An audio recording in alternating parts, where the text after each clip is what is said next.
So to understand flow of class for the day only, देख आज के लिए अपन का क्या रहेगा।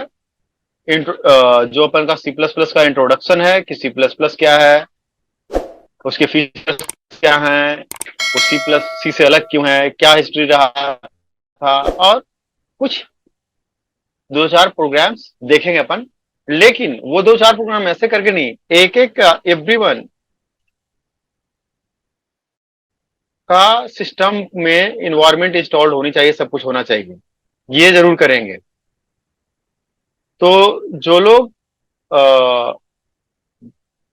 बिल्कुल नए हैं, जिनके सिस्टम में विजुअल स्टूडियो वगैरह नहीं है, वो अपन इंस्टॉल करेंगे, लेकिन अभी नहीं, अभी अपन पहले क्लास करेंगे और उसके बाद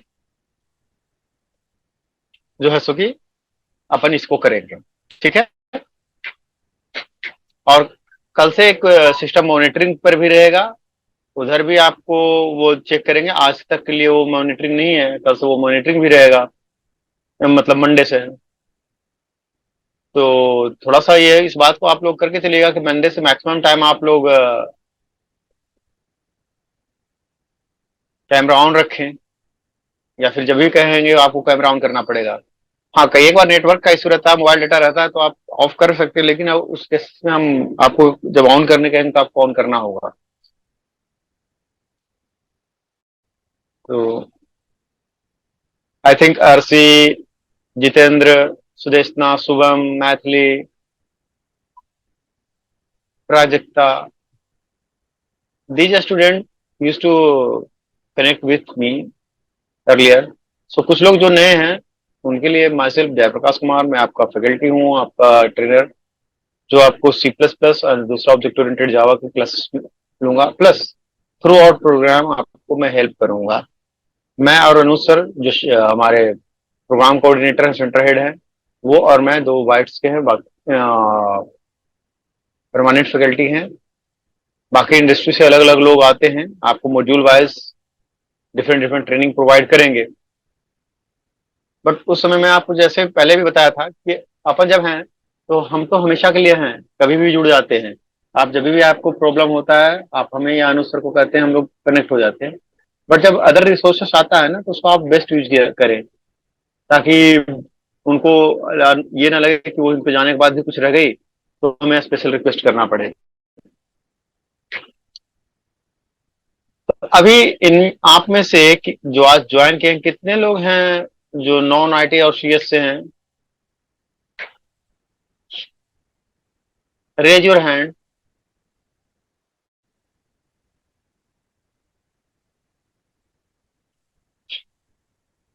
गणेश, शुभम, शुभम आप तो जुड़ते हुए आ रहे हैं, आपको तो आइडिया हो चुका है। अब प्रायिकता, आप भी थोड़े जुड़े हैं। दर्शन, हिमांशु, ओके। सो हिमांशु, अपराजिता, दर्शन, ये सारे नॉन आईटी सीएस से हैं, हाँ?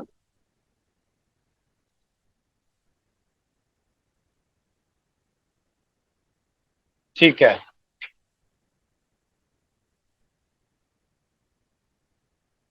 कोई बात नहीं।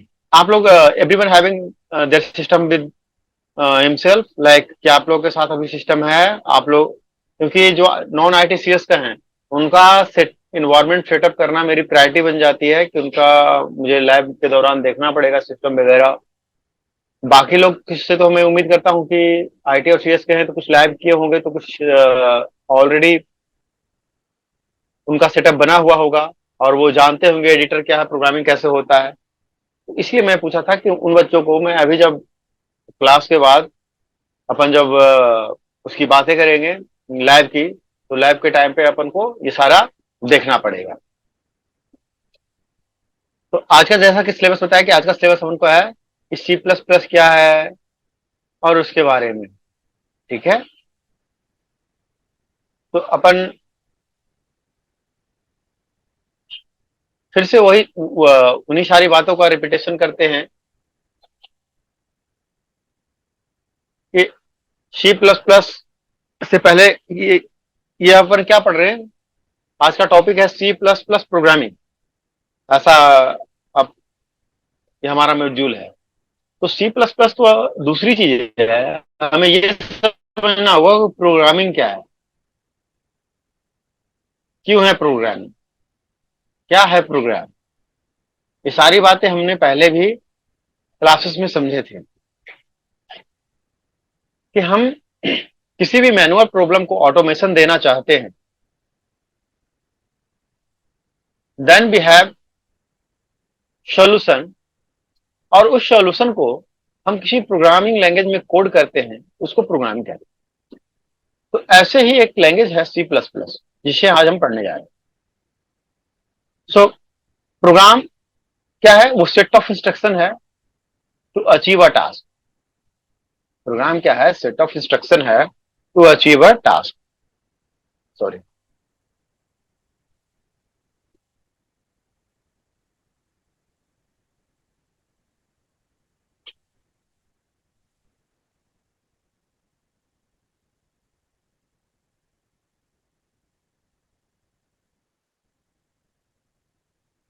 अपन पढ़ रहे हैं C plus plus programming.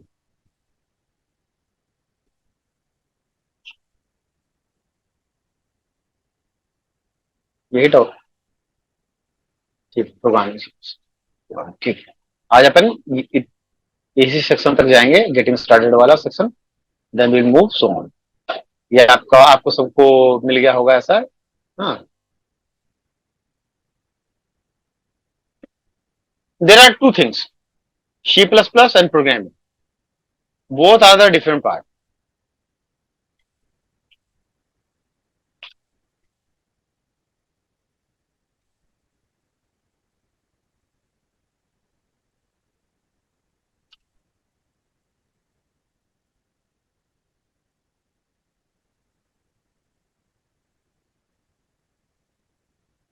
C++ एक लैंग्वेज है जो कि प्रोग्रामिंग करने में हेल्प करता है। प्रोग्रामिंग है क्या?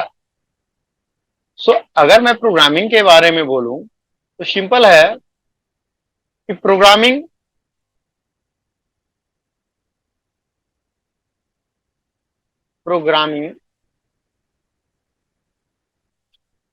Is an art to write a solution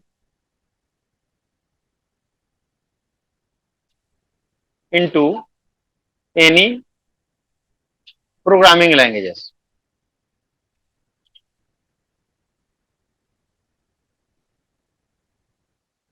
तो किसी प्रोग्रामिंग लैंग्वेज में प्रोग्राम लिखने के आर्ट को हम प्रोग्रामिंग कहते हैं, वो भी सोल्यूशन लिखने को।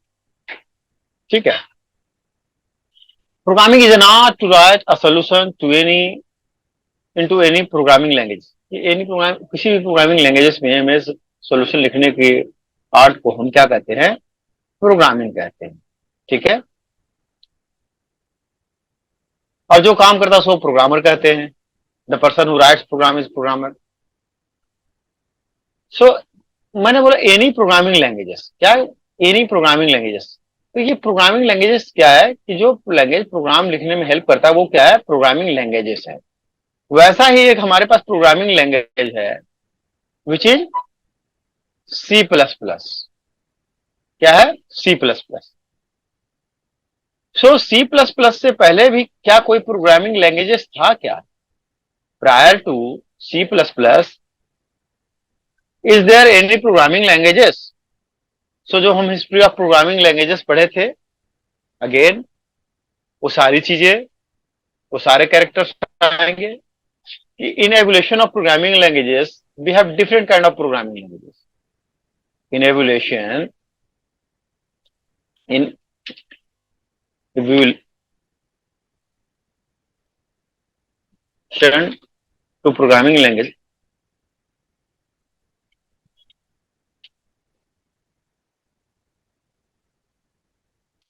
we have various programming languages।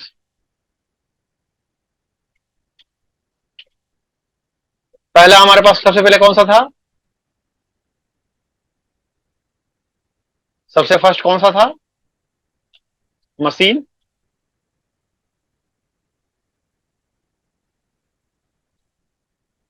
जिसमें हम कोड कैसा करते थे, 01 में कैसा कोड करते थे?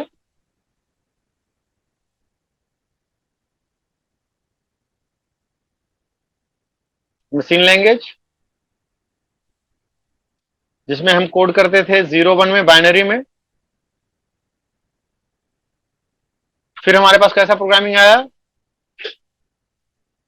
असेंबली, जिसमें हम अल्फा न्यूमेरिक कोड में करने लगे।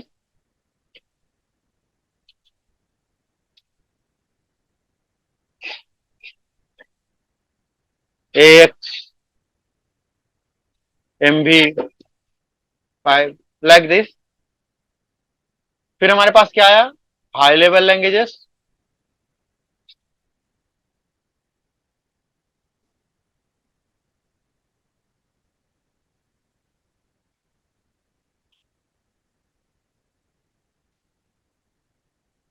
हाई लेवल लैंग्वेजेस है,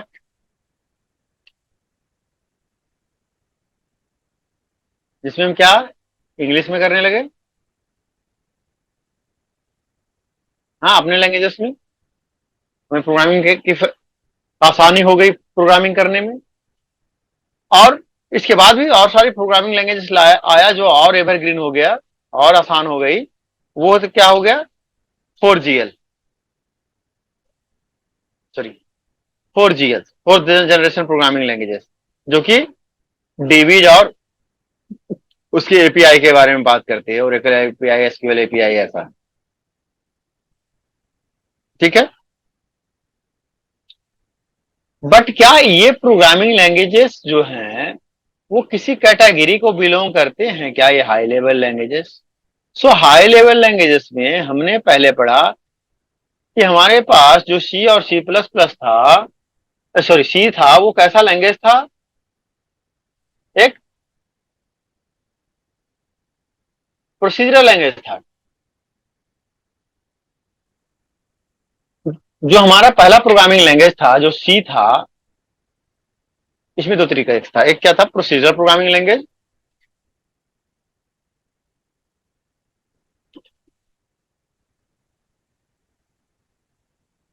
लैंग्वेजेस, सिर्फ लाइन लिख देता हूं।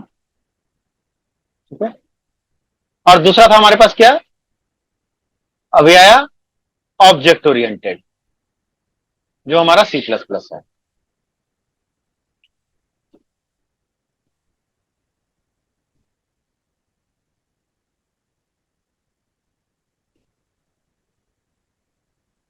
सो अभी अपन को यही ऑब्जेक्ट ओरिएंटेड का C programming C plus plus पढ़ना है। हमने अभी पिछले 10 दिनों से ये अपन इसी में क्या पढ़ रहे थे? C programming. सी प्रोग्रामिंग किसको बिलोंग करता है? Procedural programming. और यहां क्या आ जाता है हमारा? C plus plus. ठीक है, समझ में आई बात? कि हमें प्रोग्रामिंग पढ़ रहे, प्रोग्रामिंग है क्या, प्रोग्राम है क्या, अगर कोई पूछ दे कि प्रोग्राम ही क्या है, सिर्फ प्रोग्रामिंग कर रहे हैं प्रोग्राम बनाने के लिए, बीइंग ए स्टूडेंट, हम जब हमसे पूछा जाता है तो हमारे आंसर्स बहुत डिफरेंट डिफरेंट कैटेगरी का होता है। मैं जब बच्चों से पूछता हूँ कि प्रोग्राम क्या है, हाँ प्रोग्रामिंग लैंग्वेज क्या है, तो उनके आंसर्स भी बड़े डिफरेंट होते हैं। अगर आपसे पूछ दिया जाए कि प्रोग्राम क्या है, तो प्रोग्राम को अपन क्या डिफाइन करेंगे? It's a set of instruction, set of. हाँ, अपन पहले सारे जो पहले अपन जुड़ते आए हैं उन सबको ये बातें रिपीट हो रही है। रिपीट होना भी कोई अच्छी बात है।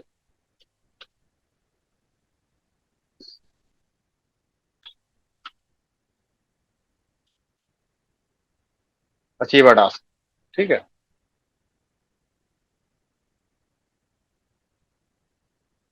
और प्रोग्राम लिखने के तरीका को प्रोग्रामिंग कहते हैं। तो सी प्लस प्लस भी एक प्रोग्रामिंग लैंग्वेज है। ठीक है। लैंग्वेज था तो बहुत सारे तरीके की प्रोग्रामिंग लैंग्वेज था। उसमें हाई लेवल लैंग्वेज आया जो हमें इंग्लिश में प्रोग्रामिंग करने दिया। और जब हम अपने लैंग्वेजेस में, हाई लेवल लैंग्वेजेस में प्रोग्रामिंग करने लगे, तो हमारे पास दो प्रोग्रामिंग करने का फैशन था। एक प्रोसीजरल और दूसरा ऑब्जेक्ट ओरिएंटेड। तो सी हमारा था, वो प्रोसीजरल था। सी प्लस प्लस था क्या? हमारा object oriented. Just minute, just minute.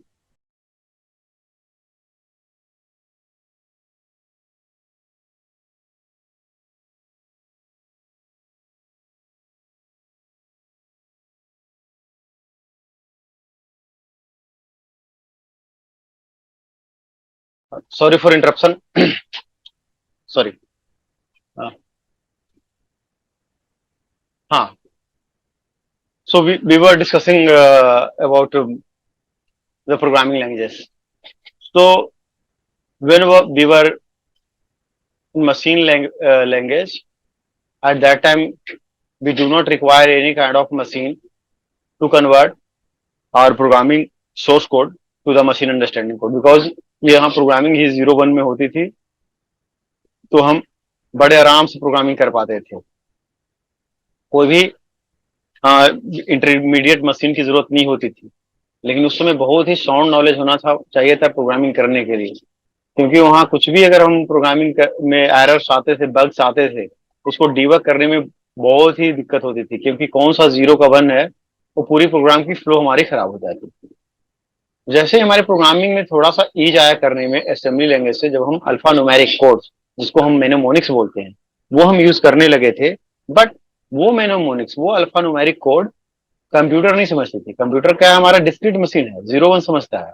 उस समय हमें इसकी प्रोग्राम को समझने के लिए, जो कि मशीन समझ सके, उसके लिए एक मैकेनिज्म लगता था, उसको हम क्या बोलते थे, असेंबलर।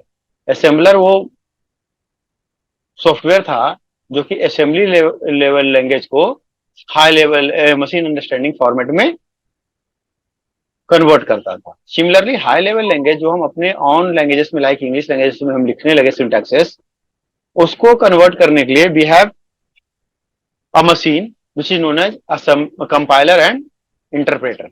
सो कंपाइलर और इंटरप्रेटर का यहाँ रोल आया, जो कि हमारे सोर्स कोड को कंपाइल करके बाइट कोड में कन्वर्ट करता है, EXE कोड बना के, और मशीन पे रन कराता है।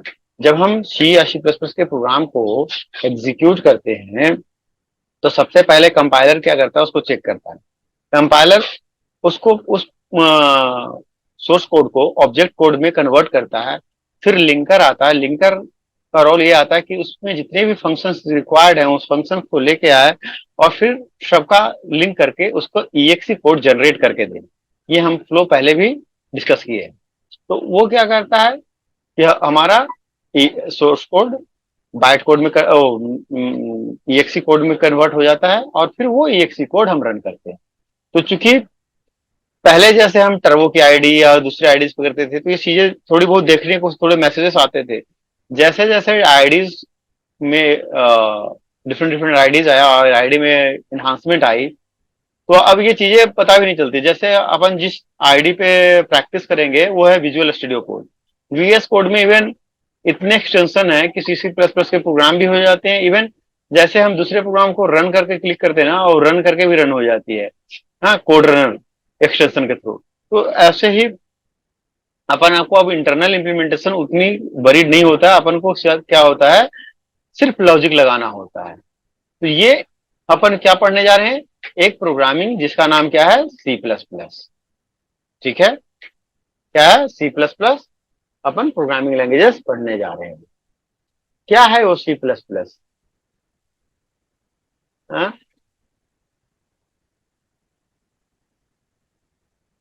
क्यों है ये?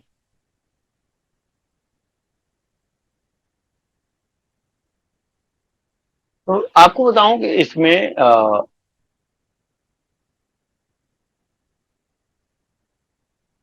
C++ एक कैसा प्रोग्रामिंग लैंग्वेज है, ऑब्जेक्ट ओरिएंटेड। ठीक है, ये कुछ रेफरेंसेस है।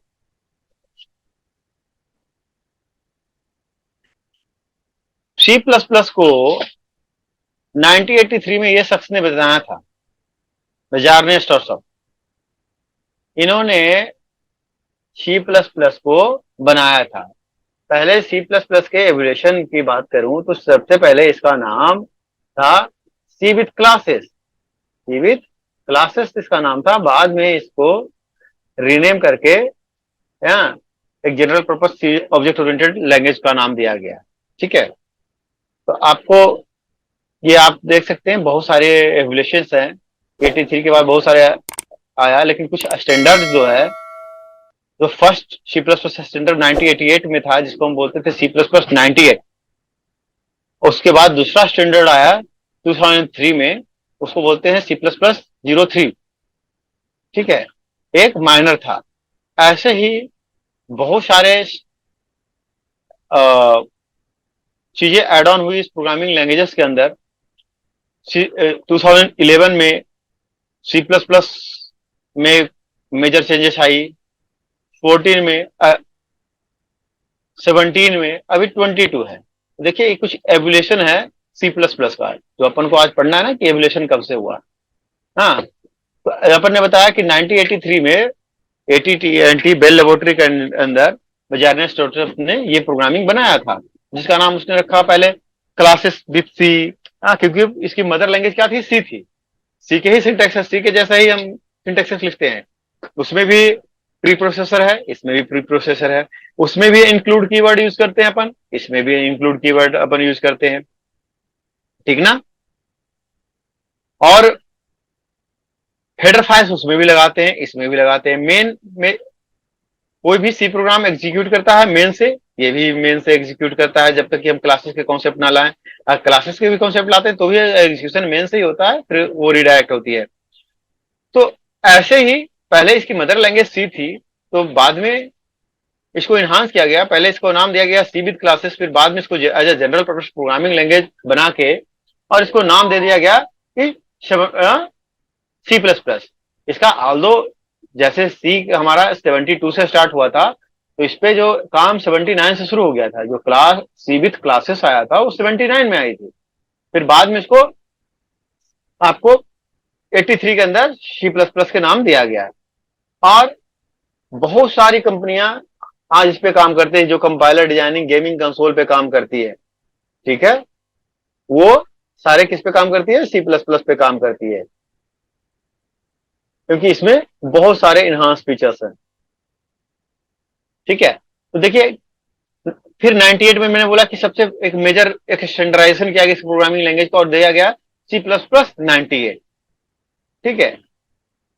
फिर बहुत सारा चलता रहा, एड ऑन चीजें हुई, लेकिन 2003 में कुछ इसमें और चीजें आया, जैसे टेम्पलेट की कहानी, बग फिक्स ओनली, फिर बहुत सारे लाइब्रेरी यहाँ आया। तो ऐसे ही ये 17 से 14 के बीच में, सॉरी 11 से 14 के बीच में कुछ एवोल्यूशन आया, और 11 से 17 के बीच में कुछ अपडेट आया, ठीक है। कि फाइल सिस्टम को आया, लाइब्रेरी सिस्टम को TS1, हाँ पैरेलल सिस्टम को लेके आया, कॉन्सेप्ट ऑफ टीएस, नेटवर्किंग के कॉन्सेप्ट, कंकरेंसी की कॉन्सेप्ट, जो हम ऑब्जेक्ट ओरिएंटेड में होते हैं, मल्टी थ्रेडिंग की बात करते हैं, तो यहाँ कंकरेंसी कंट्रोल की बात, ये सारी चीजें। और एक फाइनल मेजर अपडेट 17 में होगा। तो अपन को जो क्लासेस चलेगी वो पहले तो कोर कॉन्सेप्ट चलेगी, साथ में जैसे अपन कोर में ठीक ठाक हो जाएंगे, मतलब एक दो दिन में, और साथ में जो मेजर अपडेट्स आए हैं अब तक उसको भी अपन लेके चलेंगे, क्योंकि आज की क्लास की डिमांड होती है कि अपन मेजर कॉन्सेप्ट जो जो नए कॉन्सेप्ट आए हैं उनको भी करके चले, क्योंकि आज का इंटरव्यू आपको जो पूछा जाएगा वो नए कॉन्सेप्ट को भी पूछा जाएगा। जैसे क्या हुआ कि पहले हमने, अच्छा हमने डायनेमिक मेमोरी एलोकेशन में वहां नहीं पहुंचा था, चलो यही पढ़ेंगे कि हमारे डायनेमिक मेमोरी एलोकेशन के अंदर पहले हमारे पास 4 कीवर्ड हुआ करते थे, केलॉक, मेलॉक, रियलॉक और फ्री। पॉइंटर को हमें फ्री करना होता था। लेकिन अब क्या है, सी प्लस प्लस के अंदर 2 नए कीवर्ड यूज हुए, न्यू और डिलीट भी आ गए हैं। तो जो उनका क्या रोल है, वो कैसे काम करते हैं, ये सारी चीजें अपन देखेंगे।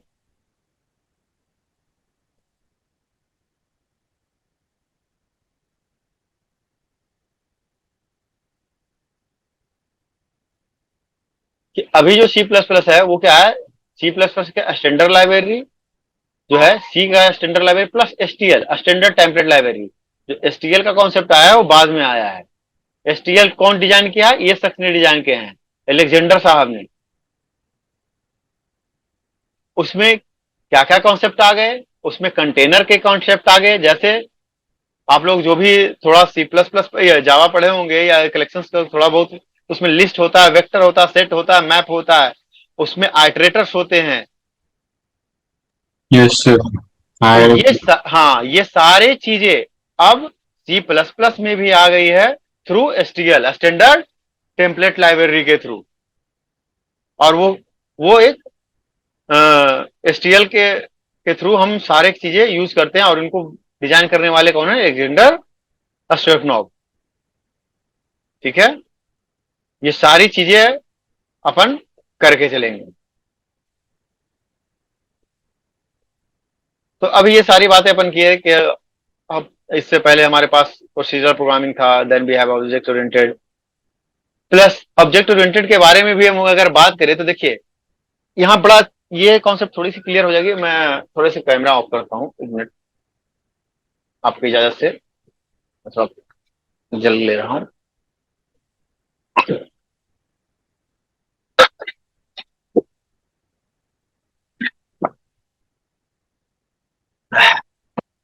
समझिए, जब हम प्रोसीजरल प्रोग्रामिंग के अंदर होते हैं, ठीक है, जब हम प्रोसीजरल प्रोग्रामिंग के अंदर होते हैं, हमारे पास क्या होता है? स्टैंड अलोन फंक्शन पे काम करते हैं। जैसे हमने सी प्रोग्रामिंग में बहुत सारे फंक्शंस पे काम किए थे।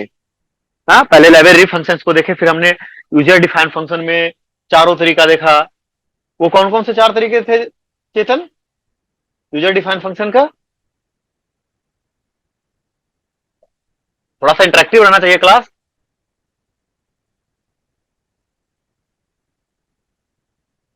जितेंद्र, अर्थी, जो भी जुड़े बताएं। हमने 4 डिफरेंट काइंड ऑफ फंक्शंस पढ़े थे ना? वो कौन कौन से फंक्शन थे?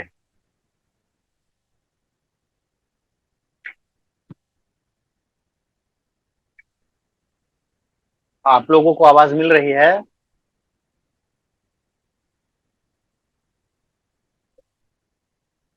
आवाज मिल रही है आप लोगों को? Yes sir. हम्म। तो सर देखिए, अभी तो 2 दिन पहले पढ़े हैं कि कौन कौन से फंक्शन होते हैं, कितने तरीके के फंक्शन होते हैं, भूल गए? फंक्शन सर वो with argument with return type, function with argument without return type, function without argument without return type, function without return type with argument, ऐसा 4 तरीके से पढ़े थे ना? Yes sir. Yes sir. और अलग अलग पर्पज से अपन यूज कर रहे थे। अपन रिकर्सिव फंक्शन भी पढ़े थे जो कि अपने आप को कॉल कर रहा था। तो कहा कि जब हम प्रोसीजरल प्रोग्रामिंग में होते हैं, जो सी वाला था, ये कौन सा था? सी प्रोग्रामिंग वाला। तो कहता उस समय हम स्टैंड अलोन फंक्शंस के साथ काम करते हैं। That time we work with stand alone functions. जब अपन ऑब्जेक्ट ओरिएंटेड में आते हैं, then we have classes and objects, जो कि हमें रियल वर्ल्ड एंटिटीज के अकॉर्डिंग प्रोग्राम करने में हेल्प करती है। It help us to write a program in real world entities. कि जैसे अपन इंग्लिश में जो पढ़ते हैं, जो कुछ भी दिख रहा है दैट इज नाउन, सिमिलरली यहां जो कुछ भी दिख रहा है ऑब्जेक्ट है। Whatever we are seeing is object, और हमें उसके अकॉर्डिंग प्रोग्रामिंग करने का फैसिलिटी देता है। लेकिन होता क्या था कि जेनेरिक प्रोग्रामिंग एक कॉन्सेप्ट था। जो ये प्रोसीजरल प्रोग्रामिंग है ना, एक काइंड ऑफ जेनेरिक प्रोग्रामिंग है, जिसके अंदर क्या था कि फंक्शन के साथ साथ टेम्पलेट्स मिलते थे, बने बनाए टेम्पलेट्स मिलते थे, उसको हम यूज करते थे। ठीक है, मतलब ये सिर्फ प्रोसीजर के साथ नहीं, ये समझिए आपको इसके साथ भी, अपन टेम्पलेट के साथ।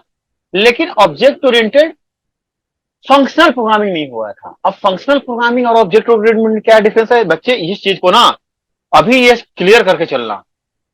पता है, ये एक पूरी कहानी, जो फंक्शनल प्रोग्रामिंग आई है ना प्रोग्रामिंग के दुनिया में, तब से प्रोग्रामिंग बहुत चेंज हो गया है।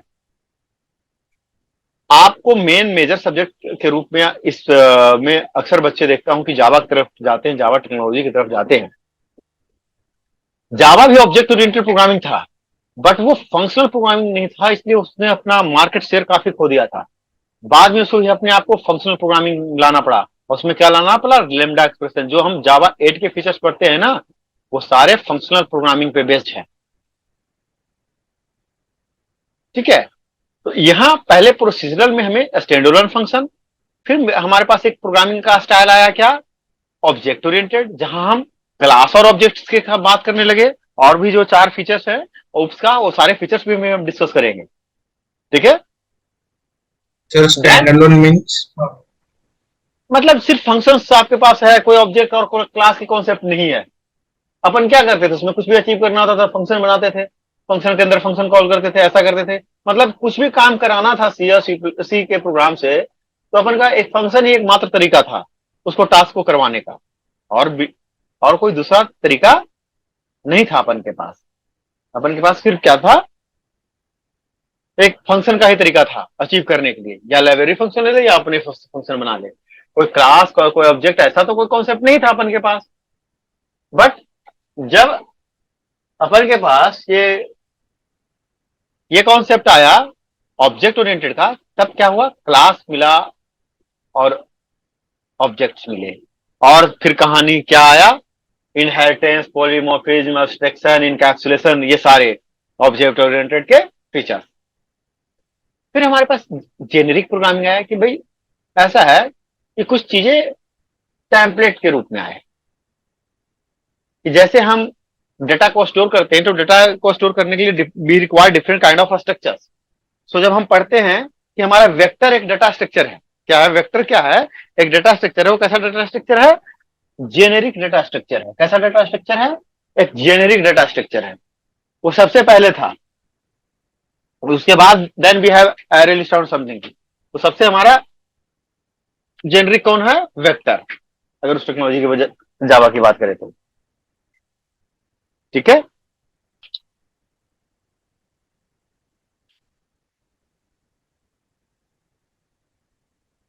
ठीक है, फिर हमारे पास आया फंक्शनल प्रोग्रामिंग, कि जो हम टेम्पलेट के थ्रू करते थे। तो टेम्पलेट में भी एक तरीके का पैटर्न होता था जिसके थ्रू हम काम करते थे, और काफी बायलर प्लेट कोड बनते थे।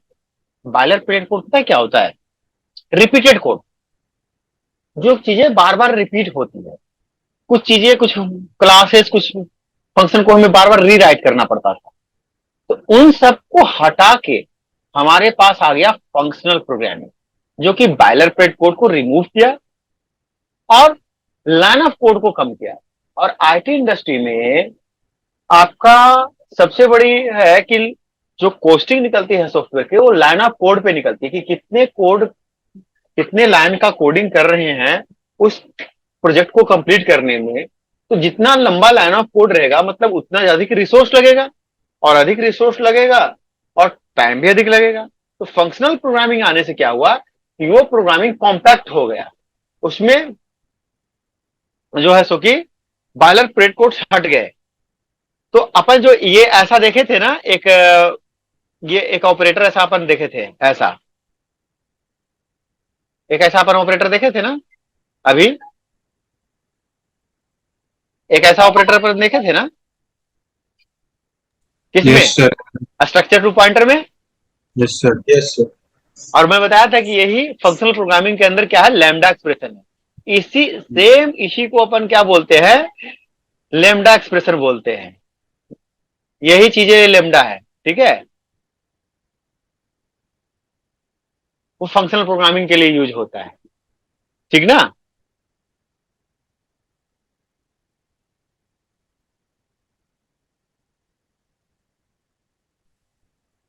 तो ये चार तरीके का प्रोग्रामिंग स्टाइल है, ठीक है। सी प्लस प्लस के इंट्रोडक्शन में बोला कि क्यों सी प्लस प्लस, जो अभी अपन को पढ़ना है कि क्या नीड है सी प्लस प्लस का, क्या है फीचर्स, क्या है, ये चार चीजें पढ़ना है। नीड, फीचर्स वर्सेस हिस्ट्री और पहला प्रोग्राम, ये अपन देखेंगे आज, इससे ज्यादा नहीं है। आप सबका आज के डेट में कोई नहीं कि सर मैं बाद में इंस्टॉल करूंगा, आज अपन के सामने इंस्टॉल होगा। सबके सिस्टम में जो ऑलरेडी पहले से हैं वो तो थोड़ा सा, हाँ, आगे अपना कॉन्सेप्ट पढ़िएगा कुछ। बाकी आज सारे क्लास को एक साथ लेके चलना है, आज सारे सिस्टम को रेडी कर देना है लैब, ताकि कोई ना ये ना कहे सर हमारा इन्वायरमेंट वेरिएबल नहीं था, चल नहीं रहा था। ऐसा कुछ नहीं, आज अपन इसमें टाइम देंगे ताकि कल से, मतलब डे आफ्टर टुडे अपन का क्लास स्मूथ चले। तो देखो कहा सी प्लस प्लस क्यों, क्योंकि ये स्ट्रिक्टली टाइप्ड लैंग्वेज है। क्या है, स्ट्रिक्टली टाइप्ड लैंग्वेज है। अच्छा, ये चीज समझ में आया कि strictly type, general purpose, efficient, क्या है ये सब। हाँ, कुछ समझ में आ रहा है आपको, स्ट्रिक्टली टाइप से आप क्या समझते हैं, जरा मुझे थोड़ा सा बताएं। दो तरीके का प्रोग्रामिंग लैंग्वेज होता है, एक स्ट्रिक्टली टाइप और दूसरा होता है कॉन्टेक्स्ट फ्री।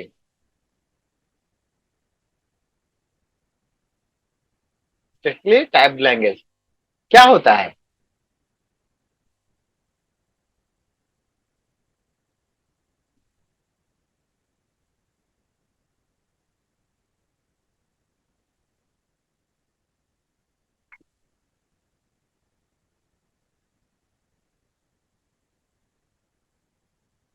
देखिए, स्टैटिकली टाइप लैंग्वेज क्या होता है वो बताता हूं कि उसमें आपको क्या करना होता है। वो लैंग्वेज में आप देखो, अपन सी में थे, सी, सी प्लस प्लस या जावा, जो भी ये सारे है ना, स्टैटिकली टाइप लैंग्वेज है। उसमें क्या होता है कि आपको जिस डेटा के साथ काम करना होता है उसे आपको पहले ही बताना होता है कि किस टाइप का डेटा है, वो किस टाइप का डेटा है अपन को पहले बताना पड़ता है उस वेरिएबल के डेटा टाइप्स को। वो होता है स्टैटिकली टाइप लैंग्वेज। ठीक है, स्टैटिकली टाइप लैंग्वेज। ठीक है। दूसरा लैंग्वेज ऐसा होता है कि जिसमें हम डेटा टाइप नहीं बनाते हैं और जो डेटा टाइप लेते हैं उसी को कंज्यूम कर लेता है, उसको बोलते हैं डायनेमिक टाइप लैंग्वेज। ठीक है, उसको क्या बोलते हैं? Dynamic type language.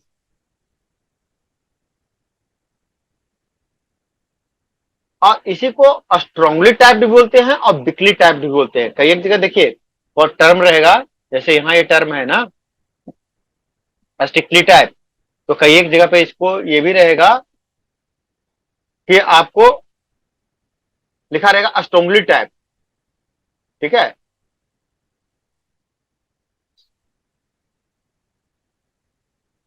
क्योंकि स्ट्रिक्टली टाइप लैंग्वेज में जो जितने भी वेरिफिकेशन होते हैं वो कहां कब होते हैं? सारे कंपाइल टाइम पे होते हैं। कब होते हैं? कंपाइल टाइम पे। मतलब आपको पहले ही बताना होता है कि हम क्या करने जा रहे हैं, कैसे किस टाइप का वेरिएबल डिक्लेयर करने जा रहे हैं, ये सारा आपको कंपाइल टाइम में बताना होता है। ठीक है, तो ऐसे बोलते हैं स्ट्रिक्टली टाइप लैंग्वेज।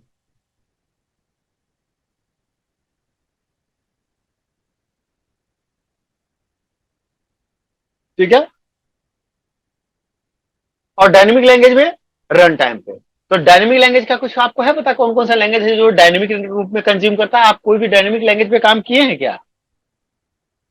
हाँ, कोई डायनेमिक लैंग्वेज पे काम किए हैं क्या?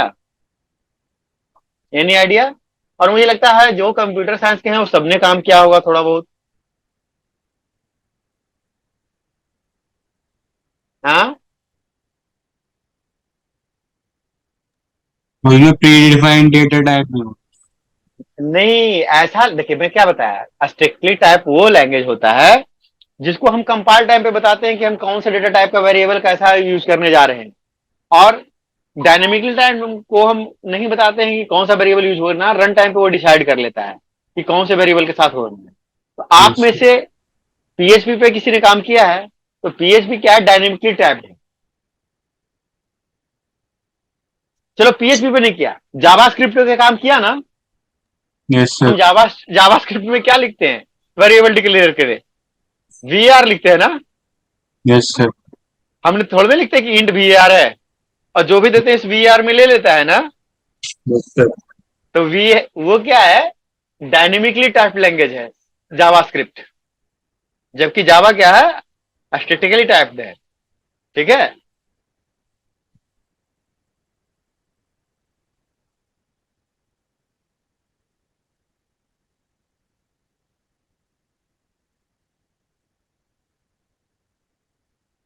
दूसरा ये बोला कि ये जनरल पर्पस लैंग्वेज है। कैसा लैंग्वेज है? General purpose. अब जनरल पर्पस लैंग्वेज का क्या मतलब है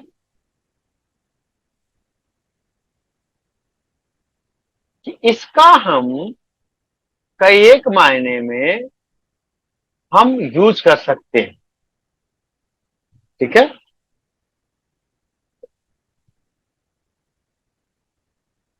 इफिशियंट है, मेमोरी अच्छे से हो सकता है।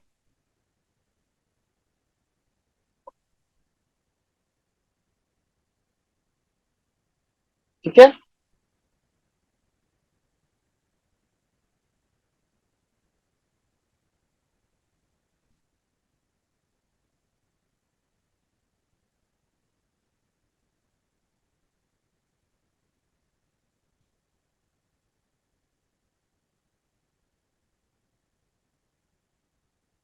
जनरल पर्पस प्रोग्रामिंग लैंग्वेजेस वो उसको हम कहते हैं जिसको हम वाइड रेंज ऑफ एप्लीकेशन पे काम करें, बहुत सारे प्रोग्रामिंग सॉफ्टवेयर बनाने में। तो सी प्लस प्लस एक ऐसा ही प्रोग्रामिंग लैंग्वेज है जिसको हम वाइड स्केल पे हम यूज करते हैं, अलग अलग प्रोग्रामिंग में यूज करते हैं। ये गेमिंग कंसोल में भी यूज हो जाता है, ये नेटवर्किंग डिवाइसेस में भी यूज हो जाता है, ये कंपाइलर डिजाइनिंग में भी यूज हो जाता है, ये कोड लिखने का भी काम में आ जाता है। तो ये एक ऐसा प्रोग्रामिंग लैंग्वेज है, ऐसे प्रोग्रामिंग लैंग्वेज को जनरल पर्पस प्रोग्रामिंग लैंग्वेज कहते हैं। और सी प्लस प्लस हमारा कैसा है, एक general programming purpose programming language है। ठीक है।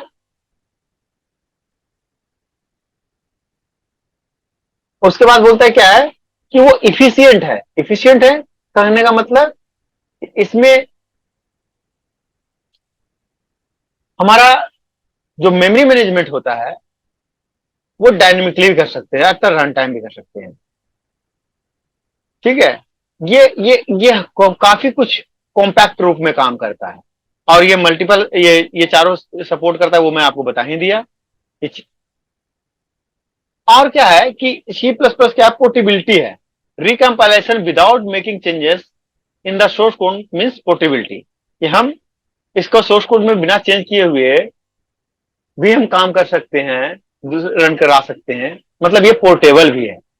Hardware specific programme is usual not portable. जो हार्डवेयर स्पेसिफिक प्रोग्राम होता है वो आपका पोर्टेबल नहीं होगा, क्योंकि वो उसी पर्टिकुलर हार्डवेयर के लिए लिखा गया है। ठीक है। देखो मैं यही बात कर रहा था उस समय जब आपको समझा रहा था कि कोई भी प्रोग्राम अपन किसी भी टेक्स्ट एडिटर पे लिखते हैं, हाँ, उसको क्या बोलते हैं, सोर्स कोड। जब अपन कोई भी प्रोग्राम टेक्स्ट एडिटर मतलब वो नोटपैड, नोटपैड प्लस प्लस या कोई भी आईडी का यूज करते हैं, जहां पर प्रोग्राम लिखते हैं उसको क्या बोलते हैं, सोर्स कोड। और कंपाइलर क्या करता है, सोर्स कोड को लेता है और ट्रांसलेट करता है सोर्स कोड को क्या, मशीन कोड में। उसको क्या बोलते हैं, ऑब्जेक्ट ऑब्जेक्ट। कोड।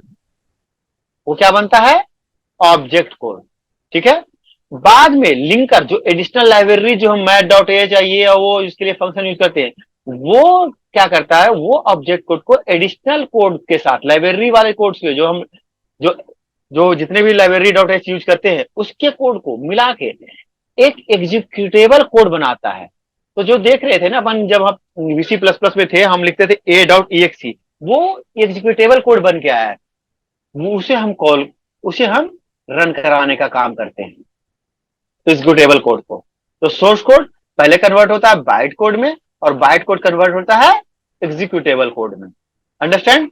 इस फ्लो को बिल्कुल समझ के रखिएगा। ये ना आपको पूछता है, इवन जब आप जावा टेक्नोलॉजी में होंगे तो जावा का आपको जेवीएम का आर्किटेक्चर पूछता है कि आपको कैसे कैसे इसका प्रोग्राम काम करता है, आपको है पता है या नहीं। इसलिए ये भी यहाँ इंट्रोडक्शन पार्ट में जरूरी था कि अपन सोर्स कोड लिखते हैं, जो लिखते हैं उस सोर्स कोड को कंपाइलर क्या करता है, ऑब्जेक्ट कोड में कन्वर्ट करता है, चेक करते हुए कि हमने जो सिंटैक्स लिखा वो ठीक है या नहीं। और फिर जितने भी लाइब्रेरीज यूज किए हैं प्री डिफाइंड फंक्शन को यूज करने के लिए, उन लाइब्रेरीज को ऐड ऑन करके एग्जीक्यूटेबल कोड बनाता है और वो एग्जीक्यूटेबल कोड रन करता है। अच्छा, अपन को काम करने के लिए क्या है, तो अपन मोस्ट सी का प्रोग्राम हम क्या लिखते थे, जीसीसी हेलो डॉट सी ऐसा लिखते थे। लेकिन सी प्लस प्लस को कंपाइल करने में क्या लिखेंगे, सी प्लस प्लस और जो भी प्रोग्राम का नाम होगा और सीपीपी। कंपाइलर इसको क्या करेगा, ये हेलो डॉट ओ में कन्वर्ट करता है, किसमें, ऑब्जेक्ट कोड में। क्योंकि ये इंटरनली काम होता है, ये अपन देखते नहीं है पहले। इसी ये जो सोर्स कोड है, ये जो सोर्स कोड है जो कि एक हेलो डॉट सीपीपी है, हेलो डॉट सीपीपी है, इस ऑब्जेक्ट कोड के लिए कंपाइलर कंपाइल करने के बाद क्या बनाता है, डॉट ओ कोड। क्या बनाता है, डॉट ओ कोड, जिसको हम क्या बोलते हैं, ऑब्जेक्ट कोड। ठीक है। कंपाइलर क्या बनाता है, ऑब्जेक्ट कोड। फिर compiler plus linkage, compiler plus linkage क्या करता है उसको, कि लिंक करता है। कंपाइलर प्लस लिंकेज क्या करता है, लिंक करता है। ठीक है। और क्या बना देता है, एक executable code A dot out. अपन यही लिखते थे ना, ए डॉट ई एक्सी। और ये कैसी लाइब्रेरी है? ये C++14 और 17 की लाइब्रेरी जो अब तक का लेटेस्ट अपडेट है।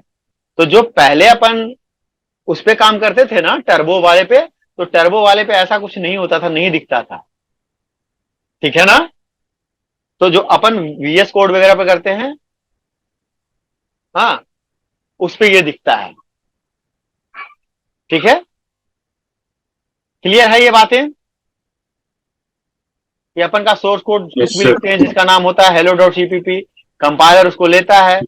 कंपाइलर के लिए अपन सिंटैक्स क्या लिखते हैं?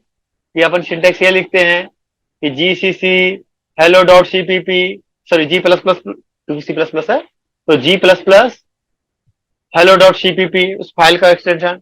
वो क्या कन्वर्ट करता है? उसका कंपाइलेशन का आउटपुट क्या होता है? ये होता है hello.object कोड। फिर कंपाइलर प्लस लिंकर क्या करता है कि उस ऑब्जेक्ट कोड को एक EXE कोड में कन्वर्ट करके देता है, फिर अपन रन कर लेते हैं। ठीक है, ये एक हेलो का प्रोग्राम है। देखो, इसी प्रोग्राम को अपन समझते हैं और ऐसा ही प्रोग्राम करते हैं।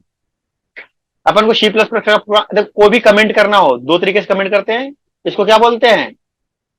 इनलाइन कमेंट या सिंगल लाइन कमेंट, ऐसा बोलते हैं ना Yes, sir. इसको। और अगर हमें ब्लॉक कमेंट करना होता है तो क्या करते हैं? ऐसे करते हैं। और जहां भी, Yes. हाँ, इंड करना होता है वहां इस तरीके से कर देते हैं। तो ये क्या हमारा हो जाता है? Block comment. वैसे ही सिंगल कमेंट ये। अच्छा, अब मैं आप लोगों से पूछूंगा, अब मैं नहीं बताऊंगा भाई, बहुत बता लिया, अब आप लोग बताएंगे। ये जो हैश है सर, ये हैश, इसको क्या कहते हैं सर? Token. टोकन तो सब कुछ होगा प्रीप्रोसेसर। जितेंद्र। हाँ, वेरी नाइस। Who said? किनका जवाब था? प्रीप्रोसेसर। हाँ, जवाब कौन दे रही है? देखो बेटा, अब ना आज भर कल से मैं उसको लॉग इन करूंगा, तब समझ में आएगा कि कौन हमारा ऑडियंस रिप्लाई कर रहा है। एक एक चीजें देखना होता है, कौन रिप्लाई कर रहे हैं क्या नहीं, कौन आइडल बैठे हैं ज्यादा, उस हिसाब से मैं।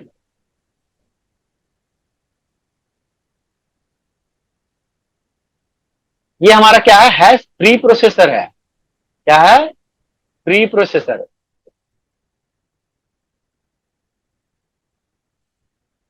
और ये इंक्लूड क्या है? डायरेक्टरी से। बराबर, डायरेक्टिव्स। डायरेक्टरी नहीं, क्या बोलेंगे अपन? डायरेक्टिव्स। और हमारे पास C++ में तीन तरीके के डायरेक्टिव है। फाइल इंक्लूजन, हेलो, सेशन चल रहा है? हेलो। Yes sir. अच्छा अच्छा, क्योंकि ये आउट हुआ ना सर, कहीं कहीं सर लॉग इन किए होंगे, तो मुझे लगा कि कहीं सेशन तो हमारा बीच में आउट नहीं हो गया।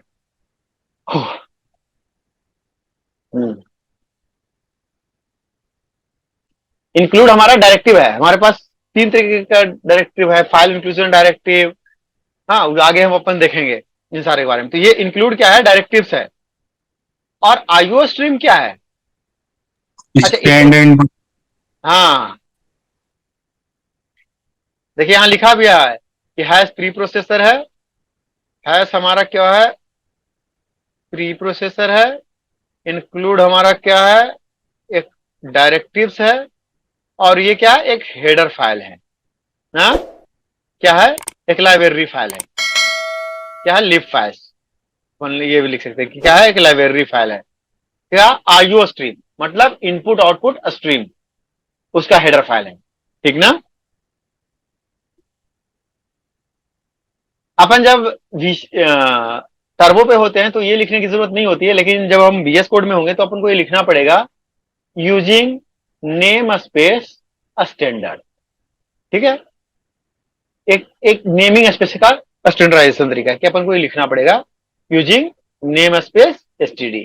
ठीक है, यहाँ इंट मेन शुरू हुआ। कोई भी सी या C++ का प्रोग्राम एग्जीक्यूट करता है मेन फंक्शन से। ये हमारा एग्जीक्यूशन स्टार्ट होता है। ये आगे जो लिखा रहता है वो क्या होता है, बताएं आप लोग? जो आगे लिखा है वो क्या है जी? हम्म, ये इंट क्या है बताइए ना। कीवर्ड। keywords, हाँ, अग्रीड, सब कीवर्ड है, बिल्कुल अग्रीड। लेकिन ये कीवर्ड एक फंक्शन के आगे लिखा हुआ है। मेन हमारा क्या है? फंक्शन है। जब वो कीवर्ड फंक्शन के आगे लिखा हुआ रहता है तो उसको क्या हम कहते हैं? Return when, type. Yes, very nice, it's a return type.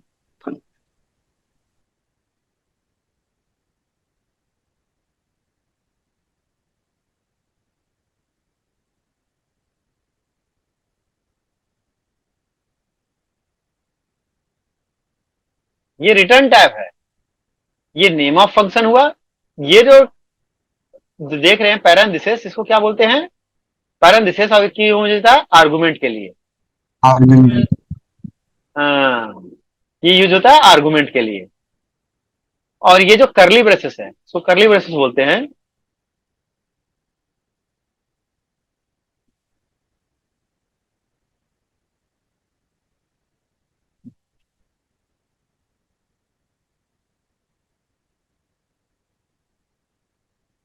ठीक है, दी करली ब्रैकेट्स, वो ओपनिंग होता है, ये क्लोजिंग है। और वहां हम क्या यूज करते थे? Print F. यहाँ सी आउट, सी आउट मीन कैरेक्टर आउट, एक फंक्शन है। कहाँ, किस किस लाइब्रेरी में है फंक्शन ये? तो ये फंक्शन है अपन का इसमें, इसमें आईओ स्ट्रीम में। आईओ स्ट्रीम का मतलब होता है इनपुट आउटपुट स्ट्रीम। कि इनपुट आउटपुट करने के लिए हमें कुछ फाइल्स चाहिए, वो हमें चाहिए, तो वो हमारा क्या है? आईओ स्ट्रीम है। तो वो सी आउट ही होता है। और उसमें अपन क्या करते थे सी में? ऐसे कॉलन खोलते थे, इसमें नहीं, इसमें डबल ब्रैकेट्स ये लगेंगे, एंगल ब्रैकेट्स, और कोट्स के अंदर जो भी लिखेंगे डबल कोट के अंदर, that will be treated as what? String literals. और वो एज इट इज प्रिंट होगा। अपन यहीं पे टर्मिनेट भी कर सकते थे या इंडेल भी लिख सकते हैं। इंडेल का ऑप्शनल है। Endl stand for end line, endl stand for end line.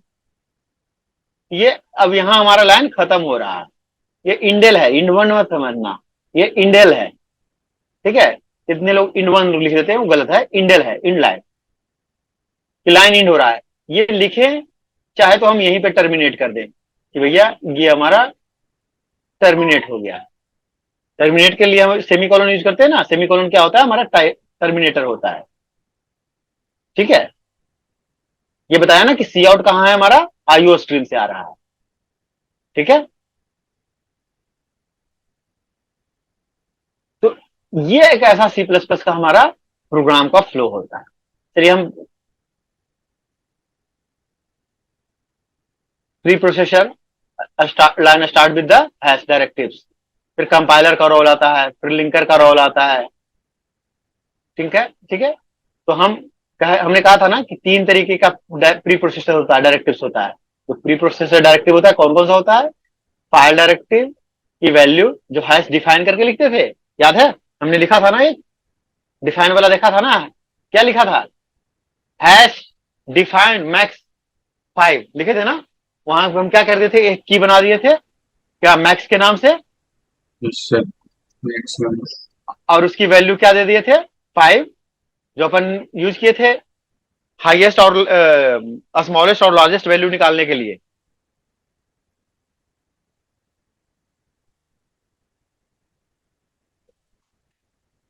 तो ये जो हैश इंक्लूड वाला जो है लाइब्रेरी, वो क्या करता है? The specific file inserted into the code, कि जैसे हमने अभी लिखा था क्या?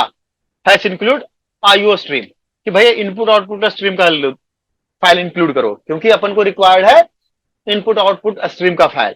अपन को कुछ भी अगर बेसिक से बेसिक प्रोग्राम भी लिखना हो, हमें ये लिखना हो कोई hello student welcome to C plus plus classes, तो भी हमें एक एक स्ट्रीम की जरूरत है। ये जो शब्द हुए, the word hello student welcome to C plus plus class, it's kind of a string statement. So the statement is known as what? Stream, तो हमें क्या लिखना पड़ेगा, आईओ स्ट्रीम लेना पड़ेगा। ऐसे ही अपन को पहले ही किसी चीज को डिफाइन करके चलना है। Every occurrence of the specified key replace with the specific value, मतलब किसी को कांस्टेंट बनाना, ऐसा करना है तो क्या करेंगे, हैश डिफाइन मैक्स वैल्यू 5, ऐसा करके कुछ भी, hash define pi equal to 3.14, तो वो डिफाइंड हो जाएगा। हर एक ऑकरेंस पे वो वही वैल्यू रहेगा, वो रिप्लेस किसी से नहीं होगा। ठीक है, ऐसा भी बना सकते हैं, हैश इफ एंड डिफ, और हैश इंड इफ। अगर कोई कंडीशनली लगाना है तो, और उसके जगह पे की पास करते हैं। ठीक है, जैसे मैक्स लिखे थे तो ऐसे ही कोई की पास कर दिए, इफ इंड इफ मैक्स आ गया तो। ठीक है, जैसे देखो यहां क्या है ना, हैश डिफाइंड आईओ स्ट्रीम। ठीक है,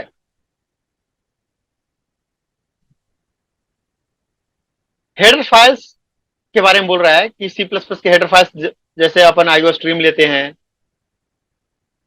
सी स्टूडियो लिखते हैं, कैरेक्टर स्टैंडर्ड इनपुट आउटपुट, जिसको बोलते हैं सी स्टूडियो। अपन अगर ये ले लेते हैं तो इसकी जरूरत नहीं होती है। ठीक है, अपन इसके जगह पे ये भी लिख सकते हैं, जैसे सी में अपन क्या लिखते थे, इतना ही लिखते थे ना, hash include studio dot H. Yes sir. यही लिखते थे ना अपन, hash include studio dot H.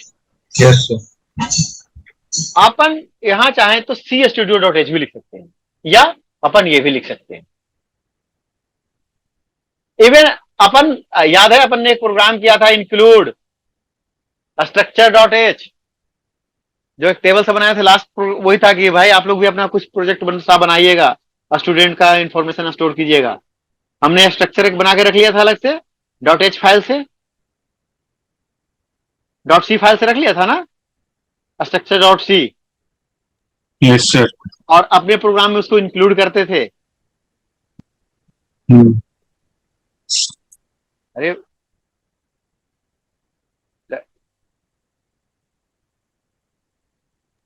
Sir वो में ही बने। हाँ, दिखाया था ना। Yes sir.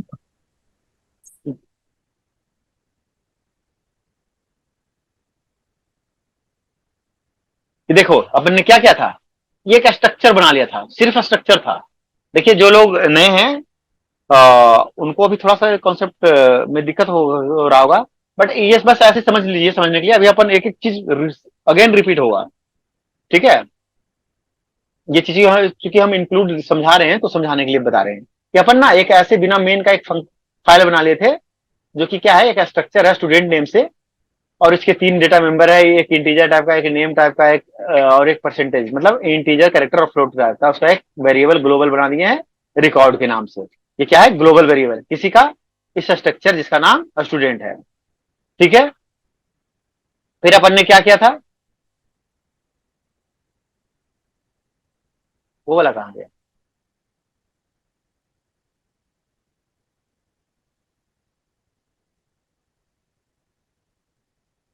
उसको बंद कर दिया है क्या।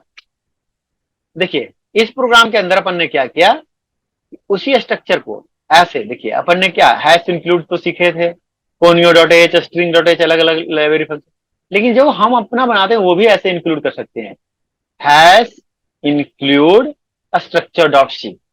देखिए डबल कोट के अंदर जो पहले से इनबिल्ट लाइब्रेरीज होते हैं उसको हम एंगल ब्रैकेट के अंदर करते हैं, studio dot H, conio dot H, string dot H, लेकिन जो हम खुद से बनाते हैं उसको डबल कोट के अंदर करते हैं। ये देखिए डबल कोट के अंदर है, और क्या लिखा हूं, स्ट्रक्चर डॉट सी। अब इस प्रोग्राम के अंदर कोई स्ट्रक्चर नहीं है, बट चूंकि अपन ने स्ट्रक्चर डॉट सी का यूज किया है, तो हम वो जो प्रोग्राम है उसके फंक्शंस को हम यूज कर रहे हैं, उसके चीजों को हम यहाँ यूज कर रहे हैं। रिकॉर्ड नाम का वेरिएबल उस स्ट्रक्चर में है जिसका जिसका नाम स्ट्रक्चर डॉट सी है। वहां से हम क्या, structure dot I D, structure dot name, sorry structure CPY, हाँ नेम और परसेंटेज, और उसको अपन यहाँ तीनों प्रिंट कर लिए। तो ऐसे क्या था कि हम स्ट्रक्चर कहीं भी रख सकते हैं और अपन प्रिंट कर सकते हैं। टर्बो के आईडी में रन करने के लिए क्या है, अल्ट F9 कंपाइल के और रन के लिए कंट्रोल F9, ऐसे रन कर जाता है। ये टर्बो की आईडी है। बट इस आईडी में आपको देखिए क्या बताया कि कंपाइल पहले हुआ है .c, फिर लिंकिंग होके ये exe कोड बना है। समझिए इस मैसेज को कि कंपाइलेशन हुआ ये प्रोग्राम सोर्स कोड, फिर कंपाइलर ने उसको ऑब्जेक्ट कोड बनाया हुआ, लेकिन लिंकिंग करके इसको सोर्स कोड बना दिया गया है ये .exe। समझे, इसकी पूरी कहानी ये है।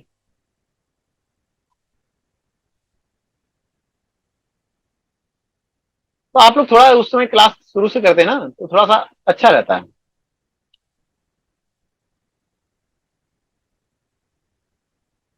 चलिए, तो अपन ने देख लिया ना, अपन किस लिए यूज करते हैं, इसको इंक्लूड करने के लिए भी अपन यूज करते हैं कोई अपना बनाया हुआ फाइल को भी। क्लियर है, जैसे हैश डिफाइन माई डॉट हेडर, हैश डिफाइन, हाँ इस तरीके से। अच्छा हाँ देखिए यहां क्या बोला है, if and define my header, ये हैश डिफाइंड है। अगर ये आपको लिखिएगा हैश इफ एंड डिफ, तो आपको इंडिफ लिखना पड़ेगा, ये मैंडेटरी है। उसके बाद आपको हैश इंडिफ लिखना पड़ेगा। और ऐसा अपन मल्टीपल इंक्लूड नहीं करते हैं, ठीक है। अब यहां मेन फंक्शन के बारे में बता रखा है कि कोई भी एग्जीक्यूशन पार्ट मेन होता है, आगे एक रिटर्न टाइप लगी होती है, इसके अंदर आर्गुमेंट जा सकता है, इसके अंदर ब्लॉक ऑफ कोड हो सकता है। This is for argument, AR लिख देता हूं सिर्फ, और दिस इज अ ब्लॉक जहां हम अपना कोड लिखते हैं। तो कह रहा है कि ऐसा भी हो सकता है कि एक आर्गुमेंट, दो आर्गुमेंट, हाँ इंडेल है, इंडलाइन जो आपको पहले ही समझा रखा हूं, ठीक है। शी इन, जैसे सी आउट होता है कैरेक्टर आउट स्टैंडर्ड आउटपुट के लिए, वैसे ही सी इन हम यूज करते हैं। क्या यूज करते हैं, शी इन, किसके लिए, स्टैंडर्ड इनपुट के लिए। आउटपुट के लिए अपन देखिए ऐसा लिख, इस कोड को यूज करते हैं, आउट के लिए हम ऐसा यूज करते हैं, ठीक है।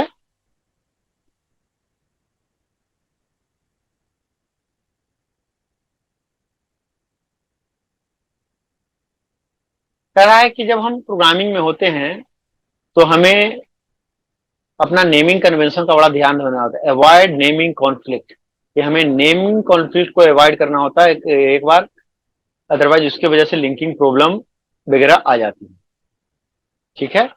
तो हमें अवॉइड करना पड़ता है ये सारी चीजें, ठीक है। यहाँ जैसे लिखा, एक फाइल बनाया है माई वन डॉट एच, यहाँ एक फंक्शन बना दिया वाइड फू, और कुछ नहीं किया है, नेम स्पेस माई स्पेस वन वाइड फू। अब यहाँ इंक्लूड किया माई ये वाली फाइल, और यहाँ फिर लिख रहा है वाइड फू और उसका बॉडी, ठीक है। यहाँ फिर से बनाया माई एच टू, तो ऐसा करा कि वाइड करें।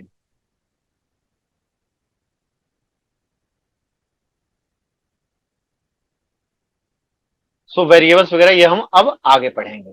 ये थोड़ी सी टेक्निकलिटी थी, हमें यहाँ C++ के कॉन्सेप्ट में, कॉन्टेक्स्ट में ये सारी चीजें आपको बताया, ठीक है। अब अपन क्या करने चलते हैं,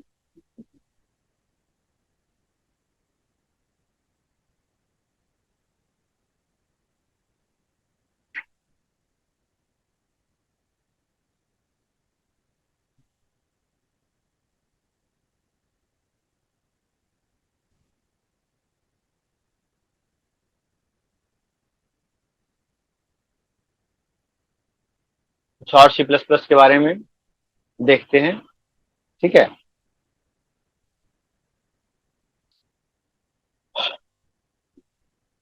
सो अब इसके फीचर्स के बारे में बात करते हैं कि ये ऑब्जेक्ट ओरिएंटेड है तो क्या है, उप्स क्या है, इन सारे के बारे में बात करते हैं। पहले इसके फीचर्स के बारे में डिस्कशन कर लेते हैं। ठीक है, क्या है एक्सटेंशन ऑफ सी है, इसको सुपर सेट ऑफ सी भी बोलते हैं। इन्वेंट किया था 79 में, लेकिन पहले इसका नाम क्या था, सी विथ क्लासेस। 83 में इसका रीनेम हुआ C plus plus.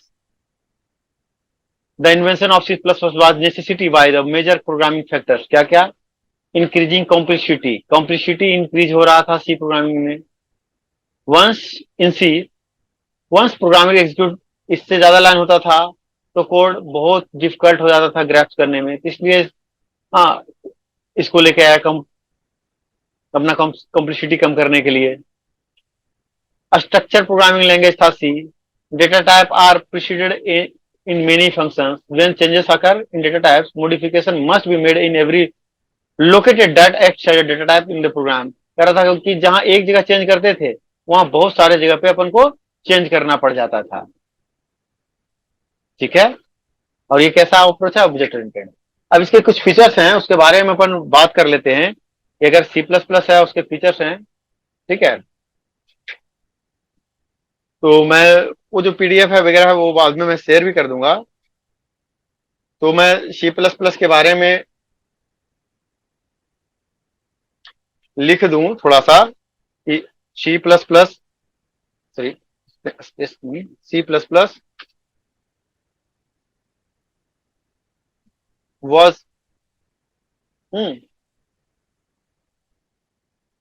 also known as class with C, C with class with, known as C with class, उल्टा में अपन लिख रहे थे,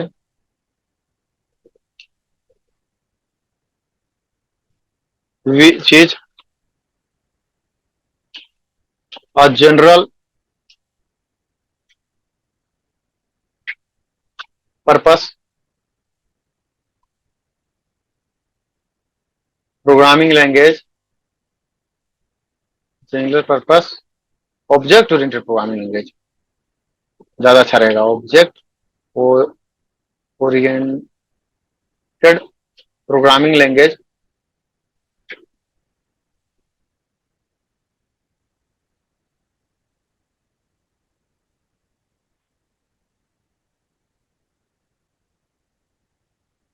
ऑब्जेक्ट ओरिएंटेड प्रोग्रामिंग लैंग्वेज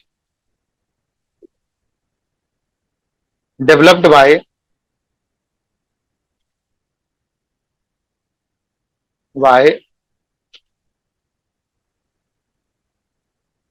बाजार में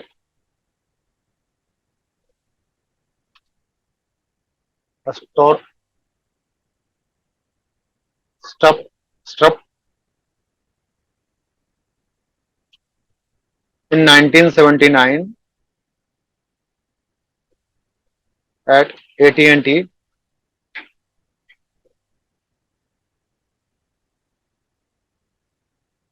Bell Laboratory.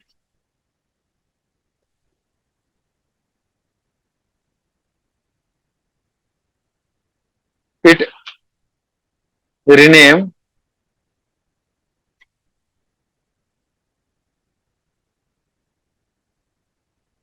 C++ in 1983. ठीक है,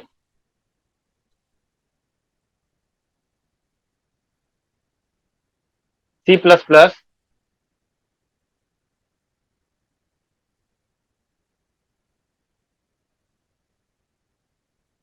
is used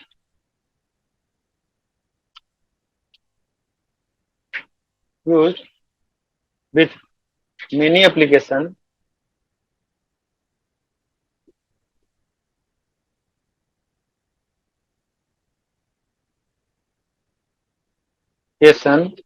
like OS console, OS kernel programming, game console,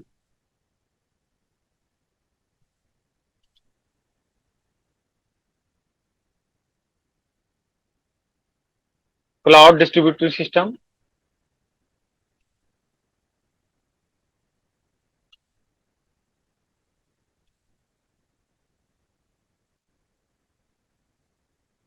compilers etcetera. क्योंकि ये जनरल पर्पस लैंग्वेज है, बहुत जगह यूज होता है। ठीक है, क्या क्या इसके फीचर्स हैं? अभी तो सिंटैक्सेस वगैरह दिखा दिया। फीचर्स ऑफ सीपीपी, ठीक है।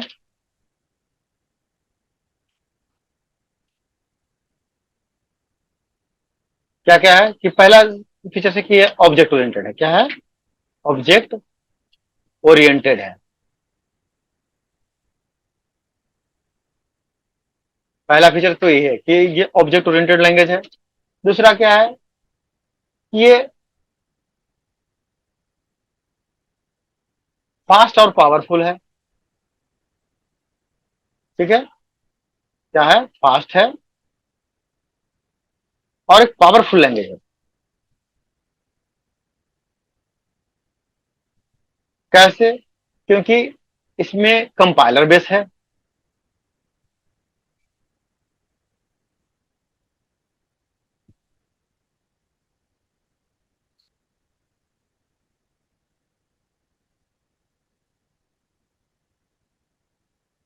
और क्या है कि डायनेमिक मेमोरी एलोकेशन भी होता है। It support dynamic memory allocation.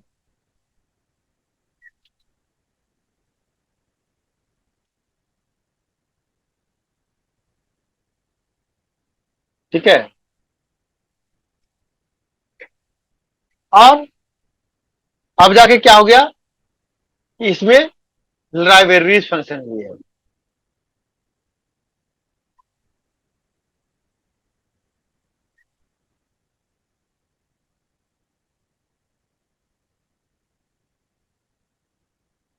Rich libraries functions.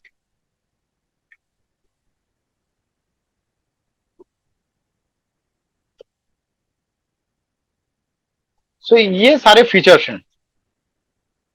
Object oriented है। अभी अपन बहुत डिटेल में ऑब्जेक्ट ओरिएंटेड का पढ़ेंगे, क्योंकि ऑब्जेक्ट ओरिएंटेड का फीचर्स को अपन को बिल्कुल क्लियर करके चलना है। ठीक है, फास्ट है, पावरफुल है, कंपाइलर बेस्ड है। ठीक है, क्योंकि इसके भी प्रोग्राम को हमारा हम कंपाइल करते हैं।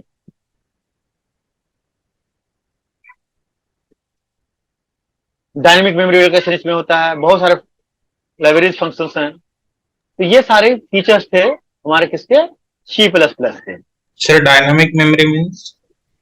हाँ, डायनेमिक मेमोरी मीन्स बताते हैं।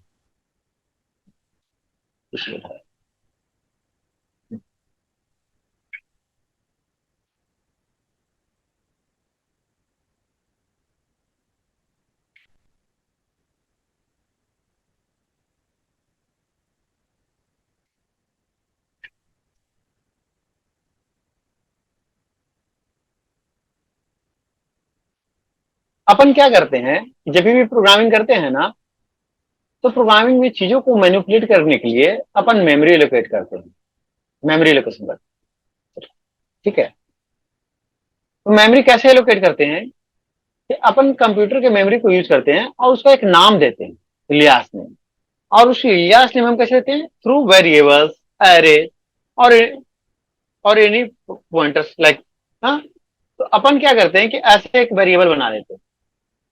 और अपन इस वेरिएबल बनाने का मीन्स क्या होता है? अपन इस कंप्यूटर के मेमोरी को एक नाम दे देते हैं, ए। ठीक है, तो ये क्या हो गया कि एक मेमोरी पड़ गया एक लोकेशन को। अब अपन को पता है कि अपन के प्रोग्राम में ऐसे ऐसे ना 5 मेमोरी की जरूरत है। तो क्या किया कि अपन ने इंट ए और इसका एरे बना दिया। ठीक है, तो अब क्या हुआ कि ये जो ए है वो कोई 5 वैल्यू, इसके साथ क्या हो रहा था, कोई एक वैल्यू ले रहा था, लेकिन इसके साथ कोई 5 वैल्यू अपन स्टोर कर सकते हैं। any 5 values can be stored with this mechanism. Okay, अपन कोई 5 वैल्यू स्टोर कर सकते हैं. सॉरी,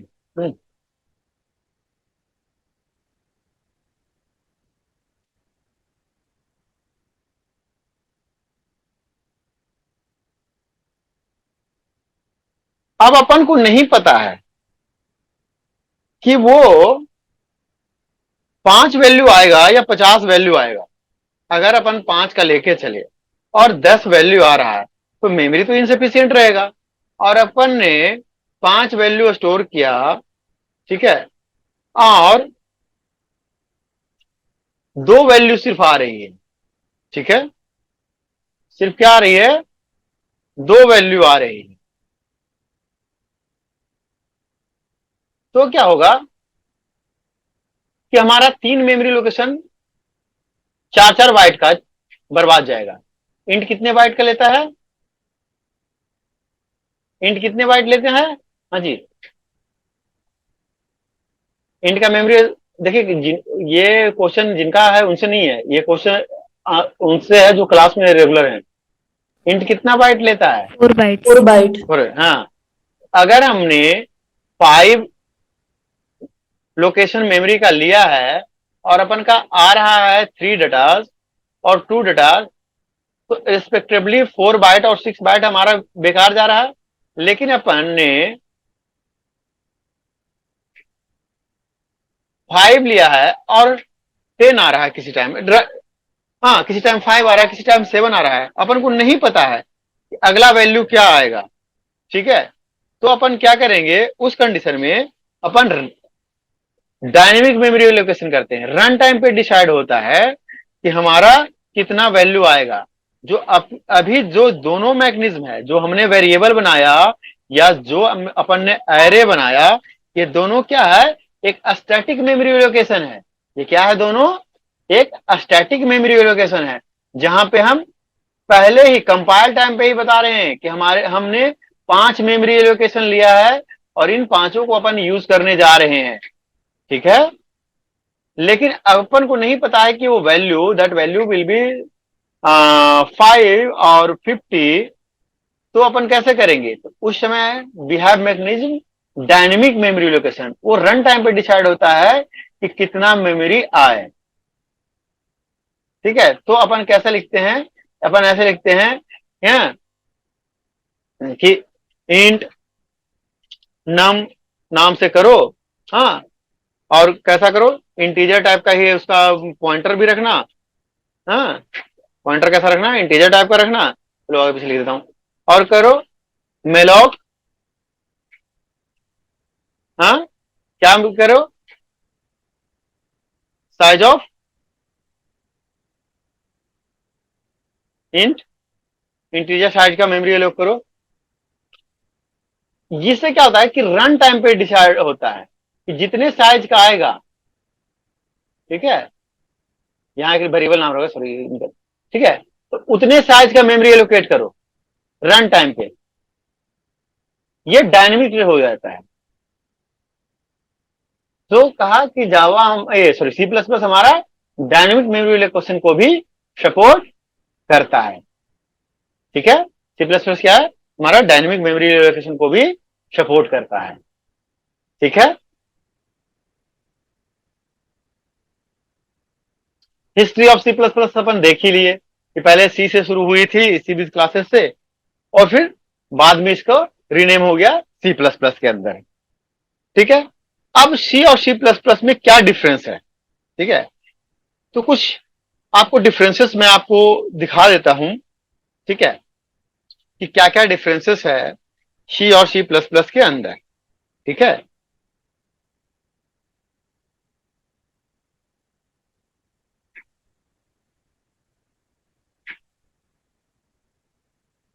ये एक स्ट्रक्चर प्रोग्रामिंग था. See it is a structure programming that does not provide any support of class और ऑब्जेक्ट. इसके पास क्लास और ऑब्जेक्ट की कोई फंक्शनैलिटी नहीं थी.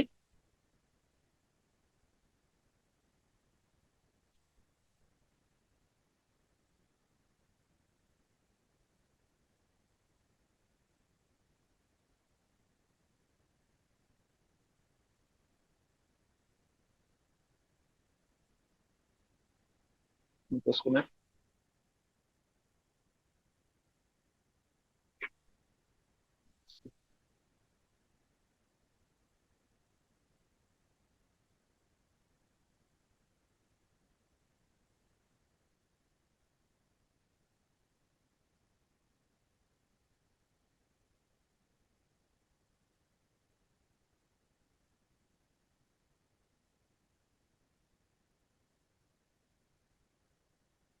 ठीक है।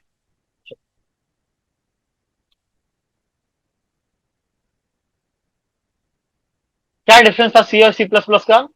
कि सी हमारा जो है ऑब्जेक्ट ओरिएंटेड लैंग्वेज नहीं था, जिसमें इसी क्या है, स्ट्रक्चर प्रोग्रामिंग था, जिसके अंदर क्लास और ऑब्जेक्ट का कोई कॉन्सेप्ट नहीं था। ये क्या था, ऑब्जेक्ट ओरिएंटेड प्रोग्रामिंग लैंग्वेज था, जिसमें क्लास और ऑब्जेक्ट के कॉन्सेप्ट थे। इसकी हिस्ट्री क्या कहती है, इसको डेनिस रिची ने बनाया था, 69 में शुरू किया था और 72 में इसको रिलीज किया था। और ये कहां बना था, एटी बेल लेबोरेटरीज यूएसए के अंदर। इसको भी 79 से शुरू के 80 तक काम किया था, कहां हुआ था, बेल लेबोरेटरीज के अंदर ही, यूएस में। और पहले सी विथ क्लासेस था, बाद में सी प्लस प्लस 83 में हो गया। किस टाइप का प्रोग्रामिंग लैंग्वेज है? C primary support procedure programming for developing code, here it checks code line by line. जो हमारा प्रोसीजरल प्रोग्रामिंग होता है, देखिए इस चीज को बड़ा आराम समझिएगा, कि जो प्रोसीजरल प्रोग्रामिंग होता है वो कोड को कैसा पढ़ता है, लाइन बाय लाइन चेक करता है। ये क्या चेक करता है, लाइन बाय लाइन। ठीक है। C plus plus support both the paradigm procedural और ऑब्जेक्ट ओरिएंटेड, दोनों। ये प्रोसीजरल भी करता है और ऑब्जेक्ट ओरिएंटेड करता है। क्यों? कि जब हम क्लास और ऑब्जेक्ट नहीं बनाते हैं सी प्लस प्लस के प्रोग्राम में, तब वो ट्रीट होता है प्रोसीजरल प्रोग्रामिंग के तरीके से, वो लाइन बाय लाइन चलता है। जब अपन उसमें क्लास और ऑब्जेक्ट के कॉन्सेप्ट को यूज करते हैं, तो क्या चलता है, वो as a object oriented programming के। तो इसको क्या बोलते हैं, ये हाइब्रिड लैंग्वेज है। कैसा है ये? हाइब्रिड लैंग्वेज है, क्योंकि ये दोनों को सपोर्ट करता है। तो ये है हाइब्रिड लैंग्वेजेस। अंडरस्टैंड? कोई दिक्कत तो बताएं।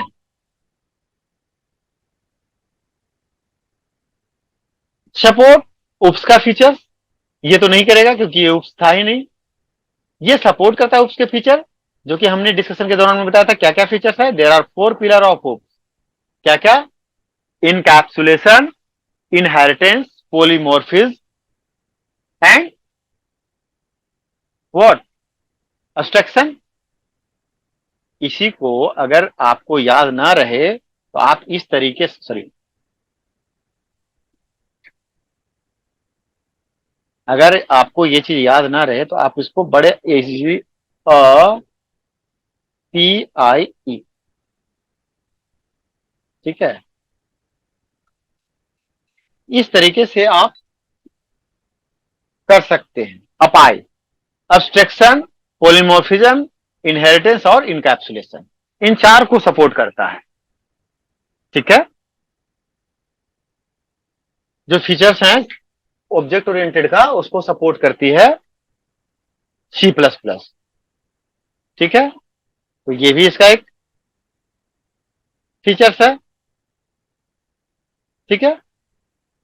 सपोर्ट फीचर्स, अब देखिए सपोर्टेड फीचर्स में क्या बता रहा है, C has no support for functions and operator overloading. इसमें कोई फंक्शन ओवरलोडिंग या ऑपरेटर ओवरलोडिंग का कॉन्सेप्ट नहीं है। It does not have any name space feature, तो हम नेम स्पेस का कॉन्सेप्ट नहीं बना सकते हैं। The functionality of reference variable, कोई रेफरेंस वेरिएबल वाली कहानी भी नहीं है, क्योंकि ये ऑब्जेक्ट ओरिएंटेड है ही नहीं। लेकिन C plus plus other hand support both the function, function overloading और ऑपरेटर ओवरलोडिंग, ये भी सपोर्ट करता है। कौन? C plus plus. और इसमें नेम स्पेस का भी फीचर्स है। ठीक है। और क्या फीचर्स है? इसमें फीचर फंक्शनलिटी है ऑफ रेफरेंस वेरिएबल।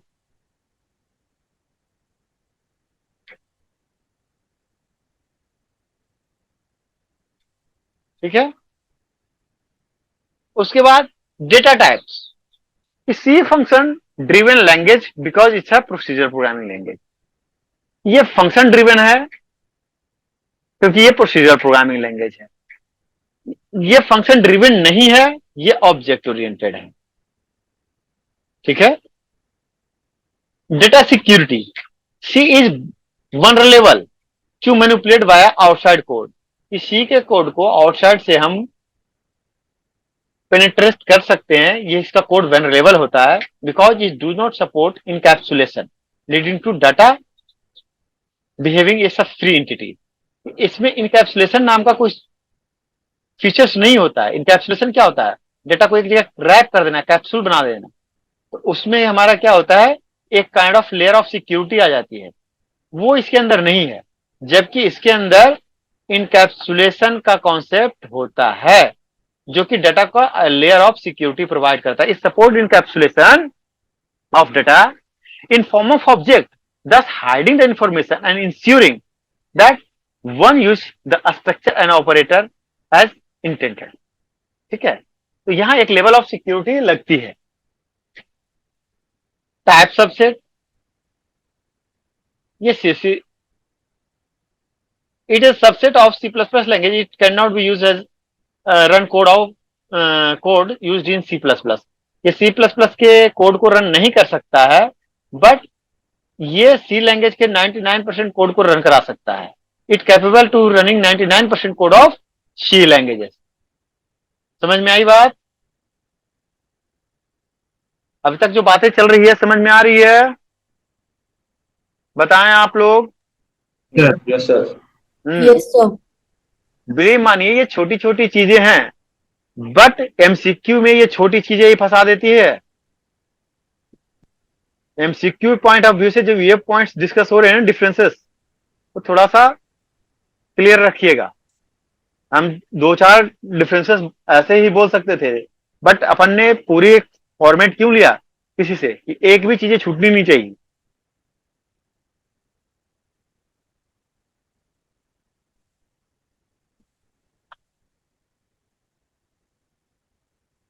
अब कहता है segregation of data and function. Data और फंक्शन को सेग्रीगेट कैसे करते हैं सी और C++ में। तो कह रहा है सी प्रोसीजर प्रोग्रामिंग लैंग्वेज है, data and function stay separate in it. इसमें डाटा और फंक्शन अलग अलग रहता है। इन C++ data and function stay encapsulated. इसमें डाटा और फंक्शन आपस में इनकैप्सुलेटेड रहता है, मतलब ये कपल्ड रहता है। ठीक है। इसमें डाटा और उसकी फंक्शनैलिटी एक साथ बाइंड रहता है। इसको क्या बोलते हैं? To bind a data and a functionality together so that it the functionality of a program works very robust manner. उसको हम बोलते हैं क्या? कोहिजन। और किसी भी सॉफ्टवेयर को अच्छे से काम करने के लिए हाईली कोहिजन होना चाहिए। तो इससे कोहिजन अब आता है, बट सी से वो चीजें नहीं आती है। ठीक है। सी से कोहिजन वाला कॉन्सेप्ट नहीं आता है। हाइडिंग डेटा इंफॉर्मेशन, इसमें कुछ डाटा है, इंफॉर्मेशन के हाइडिंग के लिए कुछ है नहीं। इसमें इनकैप्सुलेशन है, एब्स्ट्रक्शन है। ठीक है। ये built in data type Java sorry C में सिर्फ built in data type, C does not support built in data type, जबकि C++ में बिल्ट इन डेटा टाइप है।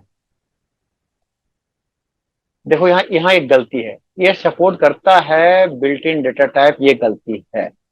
बिल्ट इन डेटा टाइप क्या है? तो वो डेटा टाइप जो ऑलरेडी है। ठीक है।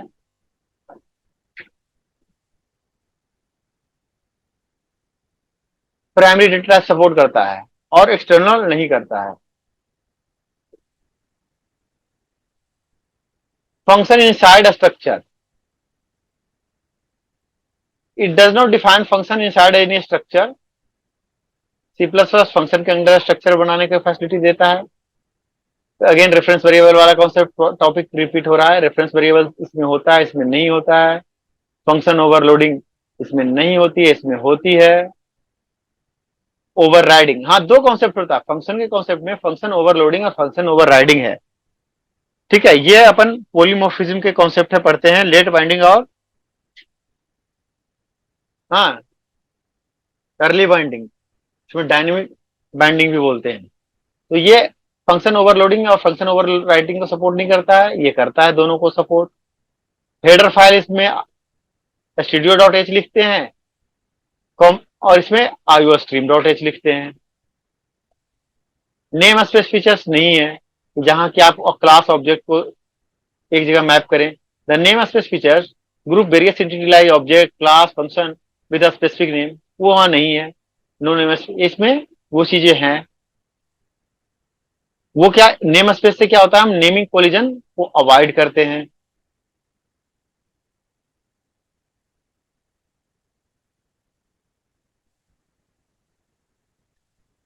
ठीक है, जस्ट अ मिनट।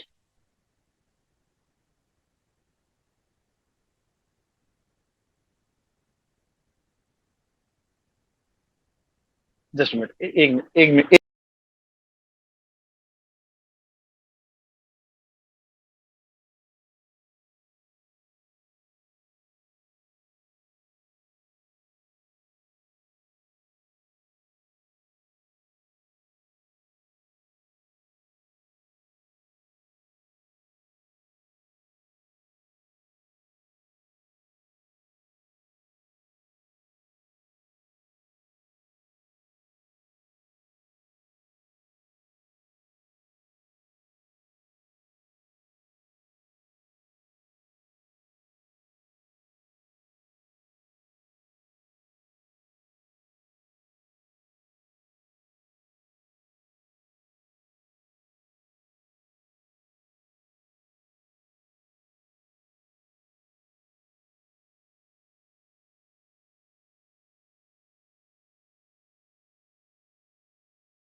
हाँ, सो अपन डिस्कस कर रहे थे फीचर्स के बारे में।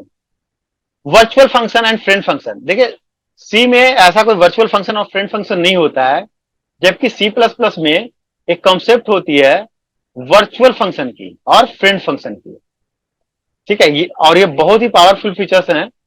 ये इन सबका अपन को बहुत हैंड्स ऑन करके चलना है सी प्लस प्लस के अंदर, कि वर्चुअल फंक्शन क्या होता है और फ्रेंड फंक्शन क्या होता है। कोई भी ऐसा टेस्ट नहीं है सी प्लस प्लस का, वेदर एकेडमिक आपका यूनिवर्सिटी का कॉलेजेस का टेस्ट हो या एक इंटरव्यू हो कंपनी का या कोई एमसीक्यू बेस्ड क्वेश्चन हो जहां इसके क्वेश्चंस नहीं आए हैं, तो ये वर्चुअल फंक्शन और फ्रेंड फंक्शन को सपोर्ट करता है।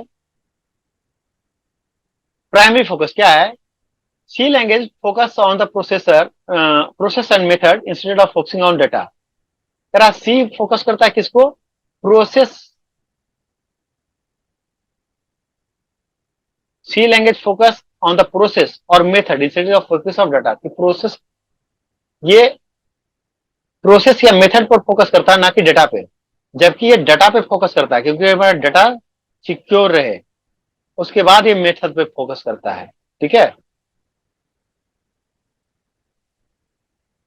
इनहेरिटेंस, इनहेरिटेंस होता क्या है, एक तरीका होता है कोड रीयूजेबिलिटी का। क्या होता है, एक तरीका होता है कोड रीयूजेबिलिटी का। तो सी तो ऑब्जेक्ट ओरिएंटेड है ही नहीं, तो इसमें कोई इनहेरिटेंस का कोई कॉन्सेप्ट होता ही नहीं है। जब इनहेरिटेंस का कॉन्सेप्ट नहीं है तो कोड रीयूजेबिलिटी नहीं होता है। और ये सी प्लस प्लस ओप्स को सपोर्ट करता है, इसमें कोड रीयूजेबिलिटी होती है। इनहेरिटेंस का मतलब कोड रीयूजेबिलिटी, की हम उसी कोड को रीयूज करते हैं।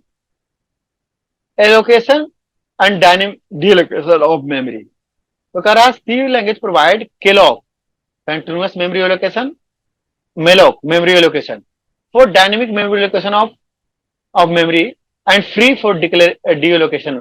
कि हम जब सी में होते हैं तो हमारे पास क्या क्या कीवर्ड होता है, केलॉक, मेलॉक और फ्री, मेमोरी को एलोकेट और डीएलोकेट करने के लिए। और एक और होता है जो कि इसमें लिखा नहीं है, वो होता है रीलॉक, रीलॉक, ये भी एक होता है कि अगर पहले से या तो केलॉक और मेलॉक से बना हुआ मेमोरी कम पड़ता है तो हम इसको रिलोक से रिलोकेट करते हैं। C plus plus language provide a new operator for, देखिए कहा था ना कि नया आ गया डिलीट ऑपरेटर और न्यू ऑपरेटर आ गया है। C plus plus language provide a new operator for allocation. कौन सा ऑपरेटर? New operator. किसके लिए? एलोकेशन के लिए। और फ्री करने के लिए डिलीट ऑपरेटर। ठीक है ना, न्यू और डिलीट। एक्सेप्शन हैंडलिंग, इसमें एक्सेप्शन का कोई कॉन्सेप्ट नहीं है, जबकि हम इसमें एक्सेप्शन हैंडलिंग करते हैं with the use of try catch block. With the use of try catch block. Access modifier का कोई कॉन्सेप्ट नहीं है, इसमें एक्सेस एक्सपायर का कॉन्सेप्ट है, इसमें एक्सेस मॉडिफायर है, पब्लिक प्राइवेट प्रोटेक्टेड वाला। ठीक है, इसमें एक्सेस मॉडिफायर के नाम पे क्या है सी के अंदर, तो हम एक्सेस स्पेसिफायर परसेंट एफ ये सब वाली बात है। इसमें एक्सेस मॉडिफायर है। टाइप ऑफ अप्रोच, हाँ ये बहुत जरूरी है कि सी प्लस प्लस सी जो काम करता है टॉप डाउन अप्रोच पे काम करता है। ये बहुत इंपॉर्टेंट कॉन्सेप्ट है। किस पे काम करता है ये? टॉप डाउन अप्रोच पे। टॉप डाउन अप्रोच क्या होता है कि कोई भी बड़े प्रोग्राम को छोटे छोटे भागों में बांटना, उस पे काम करना। ठीक है, ये काम करता है टॉप डाउन अप्रोच के ऊपर, जबकि ये बॉटम अप अप्रोच पे काम करता है कि पहले बेस वर्जन, फिर उसके बाद उसका मोर फंक्शनल ऐसे मॉड्यूल बनता बनता। ठीक है, फिर final. It means first develop the lower level module then moves the next level next level. तो जो एंड्रॉयड की वर्जनिंग देख रहे हो ना, वो टॉप डाउन अप्रोच है। पहले को बेस वर्जन आया, फिर और अच्छा और अच्छा और अच्छा ऐसा करते हैं। ठीक है, अब इसमें स्कैन ऑफ प्रिंटफ है, इसमें सी इन सी आउट है। तो अपन ये आज ये सारे ही इसका ये देख लिया। ठीक है, ये सारे मटेरियल्स जो अभी प्रिपेयर कर रहे हैं आपको शेयर कर दिया जाएगा ग्रुप में by the end of day. ठीक है,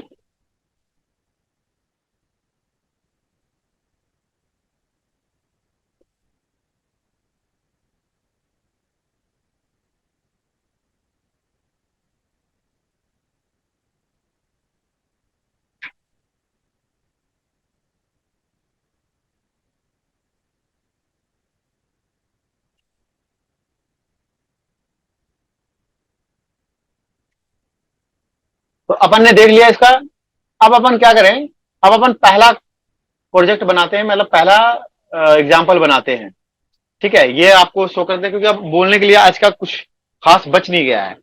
सेकेंड हाफ में जब हम आफ्टर लंच ब्रेक मिलेंगे, तो अपन इन सारे कुछ प्रोग्राम्स को करेंगे और देखेंगे किनका कोई दिक्कत हो रहा है आईडी को चलाने वगैरह में। तो आज अपन यहीं तक रुकेंगे और कल से अपन स्ट्रक्चर और जो भी स्टैटिक मेंबर एक एक्सप्रेशन की बातें हैं वो सारा करेंगे। ठीक है, डे वन में थोड़ा कम ही रखते हैं। तो अपन क्या जरूरत है सी प्लस प्लस का वो देख लिए, फीचर्स देख लिए, दोनों का हिस्ट्री वो देख लिए, हिस्ट्री देख लिए। अब फर्स्ट प्रोग्राम अपन राइट करते हैं। ठीक है,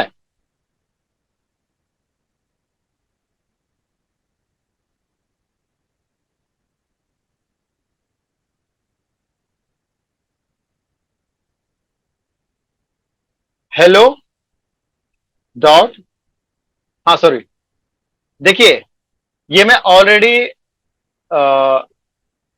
ओपन कर रखा हूं। अपन सबको इसको मैं बंद ही कर दिया है, इसको भी बंद। हाँ, अपन सबको विजुअल स्टूडियो कोड इंस्टॉल करना है। All of you have to install visual studio code. ठीक है, विजुअल स्टूडियो कोड इंस्टॉल करने के बाद आपको ये आएगा एक्सटेंशन। इधर जाकर आपको सर्च करना है सी सी प्लस प्लस। ठीक है, तो देखिए आएगा, तो सबसे पहला आएगा इंटेलिजेंस वाला, इसको इंस्टॉल कर लेना है। ठीक है, हमारा ऑलरेडी इंस्टॉल्ड है, ऐसा सीपीपी ही सर्च कर लेना सिर्फ, आपको आएगा ये एक्सटेंशन, ठीक है, ये, ठीक है, सी सी प्लस प्लस, और इसको इंस्टॉल करना है। क्योंकि हमारे यहाँ इंस्टॉल्ड है तो इसे अब इंस्टॉल कर सकते हैं सिर्फ।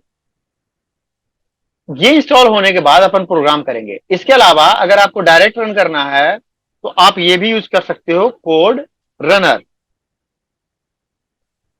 ठीक है, ये कोड रनर जुनहानवा, ठीक है, इसका क्रिएटर है, इसको भी इंस्टॉल कर सकते हो, अपन का इंस्टॉल्ड है। तो ये सी सी प्लस प्लस जावा किसी का प्रोग्राम को ना डायरेक्ट रन करा देता है, तो इसको भी कर सकते हो। बट आपको मेन एक्सटेंशन जो हमारा है ये, इसको आपको इंस्टॉल करना पड़ेगा, ठीक है, सी सी प्लस प्लस। आप चाहे तो ये एक्सटेंशन पैक भी इंस्टॉल कर लो, तो कोई जो एक्स्ट्रा लाइब्रेरीज होती है वो भी आपको मिल जाएगी एक्सटेंशन पैक से। यूआई थीम आपके ऑप्शनल है, कर सकते हो नहीं कर सकते हो, बट ये और ये कर लेना, रिकमेंडेशन है, ये तो जरूरी कर लेना है। उसके बाद आपको क्या करना है कि एक फोल्डर बनाना है। जैसे अपन ना एक फोल्डर बना लिया है अपने ड्राइव के अंदर, अपन डी ड्राइव के अंदर एक अपन जो भी चल रहा है ये सी प्लस प्लस के अंदर अपन ये डे वन का फोल्डर बना लिया है, और इसी को अपन ने ओपन कर लिया है। कहां से? फाइल में जाके ओपन फोल्डर, कौन सा? Day one. ये फोल्डर ओपन हो गया। अब जैसे फोल्डर ओपन होगा फिर अपन इसमें ऐसे करके फाइल बना सकते हैं, hello dot CPP. Extension C plus plus का क्या होता है? सीपीपी, सी प्लस प्लस, ठीक है। और फिर क्या लिखते हैं? प्रोग्राम, ठीक है, hash include std io.h, sorry, io stream, stream, ठीक है। और क्या लिखेंगे? यूजिंग नेम स्पेस, देखिए अपने आप आएगा, std, ठीक है, इंट मेन,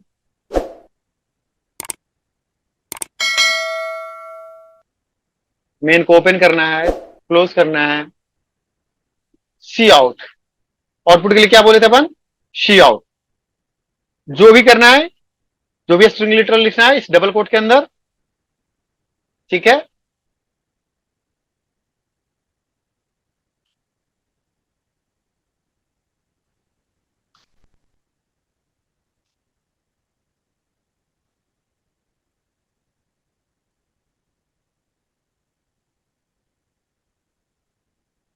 सी प्लस प्लस प्रोग्रामिंग, ठीक है।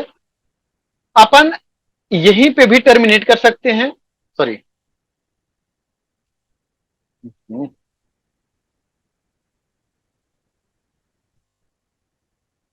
अपन क्या कर सकते हैं, यहीं पे टर्मिनेट कर सकते हैं, या अपन ये भी कर सकते हैं, क्या?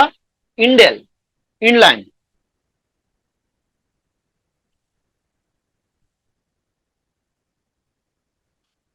ऐसे भी कर सकते हैं।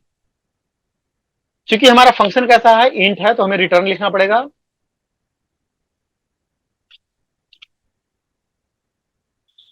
अब ये हो गया सेव। सेव करते ही देखिए डॉट बड़ी सी थी वो चली गई। अभी इस प्रोग्राम को अगर रन करना है तो दो तरीका है। क्या हुआ भाई? Hash include IOSTREAN। अब आप लोग टाइपिंग बता देते हैं ना कि टाइपिंग मिस्टेक है, ठीक है। देखिए अभी जब तक सेव नहीं रहता है ये डॉट सी बनी रहती है, जैसे हम कंट्रोल एस करते हैं, सेव कर देते हैं, वो खत्म हो जाती है। यहां से जाइए, रन कोड कर दीजिए, ये आ गया, hello student welcome to C plus plus programming. एक तो तरीका ये था, तो ये सिर्फ मैसेजिंग वाला को करेगा। अदरवाइज तरीका क्या होता है, आप यहां तीन डॉट पे जाइए, टर्मिनल पे जाइए, न्यू टर्मिनल ओपन कीजिए, और देखिए अगर ऐसे रन किए तो क्या बनाया? hello.exe बनाया, लेकिन अपन जब इसको कंपाइल करेंगे G plus plus hello dot CPP, यही हमारा प्रोग्राम है। जी प्लस प्लस लिखते हैं कंपाइलर को, ठीक है, हेलो डॉट सीपीपी। अभी देखिए इधर देखिए इस पैनल के अंदर लेफ्ट हैंड साइड पे, अभी जब अब इसको हमने कोड रनर के थ्रू रन किया, जो आउटपुट आया था, तो इसने क्या बना दिया था, हेलो डॉट ईएक्सी, इसी फाइल को बना दिया। लेकिन जब हम मैनुअली कंपाइलर को कंपाइल करेंगे तो कंपाइलिंग के बाद बनेगा ए डॉट ईएक्सी। देखिए बन गया ए डॉट ईएक्सी। और अपन रन कैसे करेंगे, dot slash A dot EXE, ठीक है। तो ये ज्यादा अच्छा है, क्योंकि जो कोड रनर वाला ना, कई एक बार आप रन टाइम इनपुट वगैरह लेंगे तो कई एक बार हैंग सी कर जाती है, दिक्कत दे देता है। तो जो अपन का अप्रोच रहेगा ये वाला दूसरा वाला अप्रोच रहेगा। इसमें क्या होता है कि कोई चेंजेस कीजिए आप कीबोर्ड से डाउन एरो की या अप एरो की करके वो दोबारा उस कमांड को अपन दोबारा रन करा सकते हैं, ठीक है। कि अपन दोबारा उस कोड को थोड़ा सा भी चेंज किए, मान लीजिए चेंज किए कि हम इंडेल हटा दिए हैं, ठीक है, कंट्रोल एस किए, तो सिर्फ इसको अप डाउन एरो की इस टर्मिनल में जाके अप डाउन एरो की से वो कमांड हमारा वापस आ जाएगा। फिर से रिकंपाइल किए, कोई भी चेंज करने बाद अपन को रिकंपाइल करना पड़ता है। We have to recompile after any sort of changes in our program. And again if we want to just run our program, again press the down arrow key, you will get the same, you can run anytime, ठीक है। press up arrow key, if we want to clear this terminal the command will be clear। तो clear क्या किया, सब कुछ clear कर दिया। समझ में आया।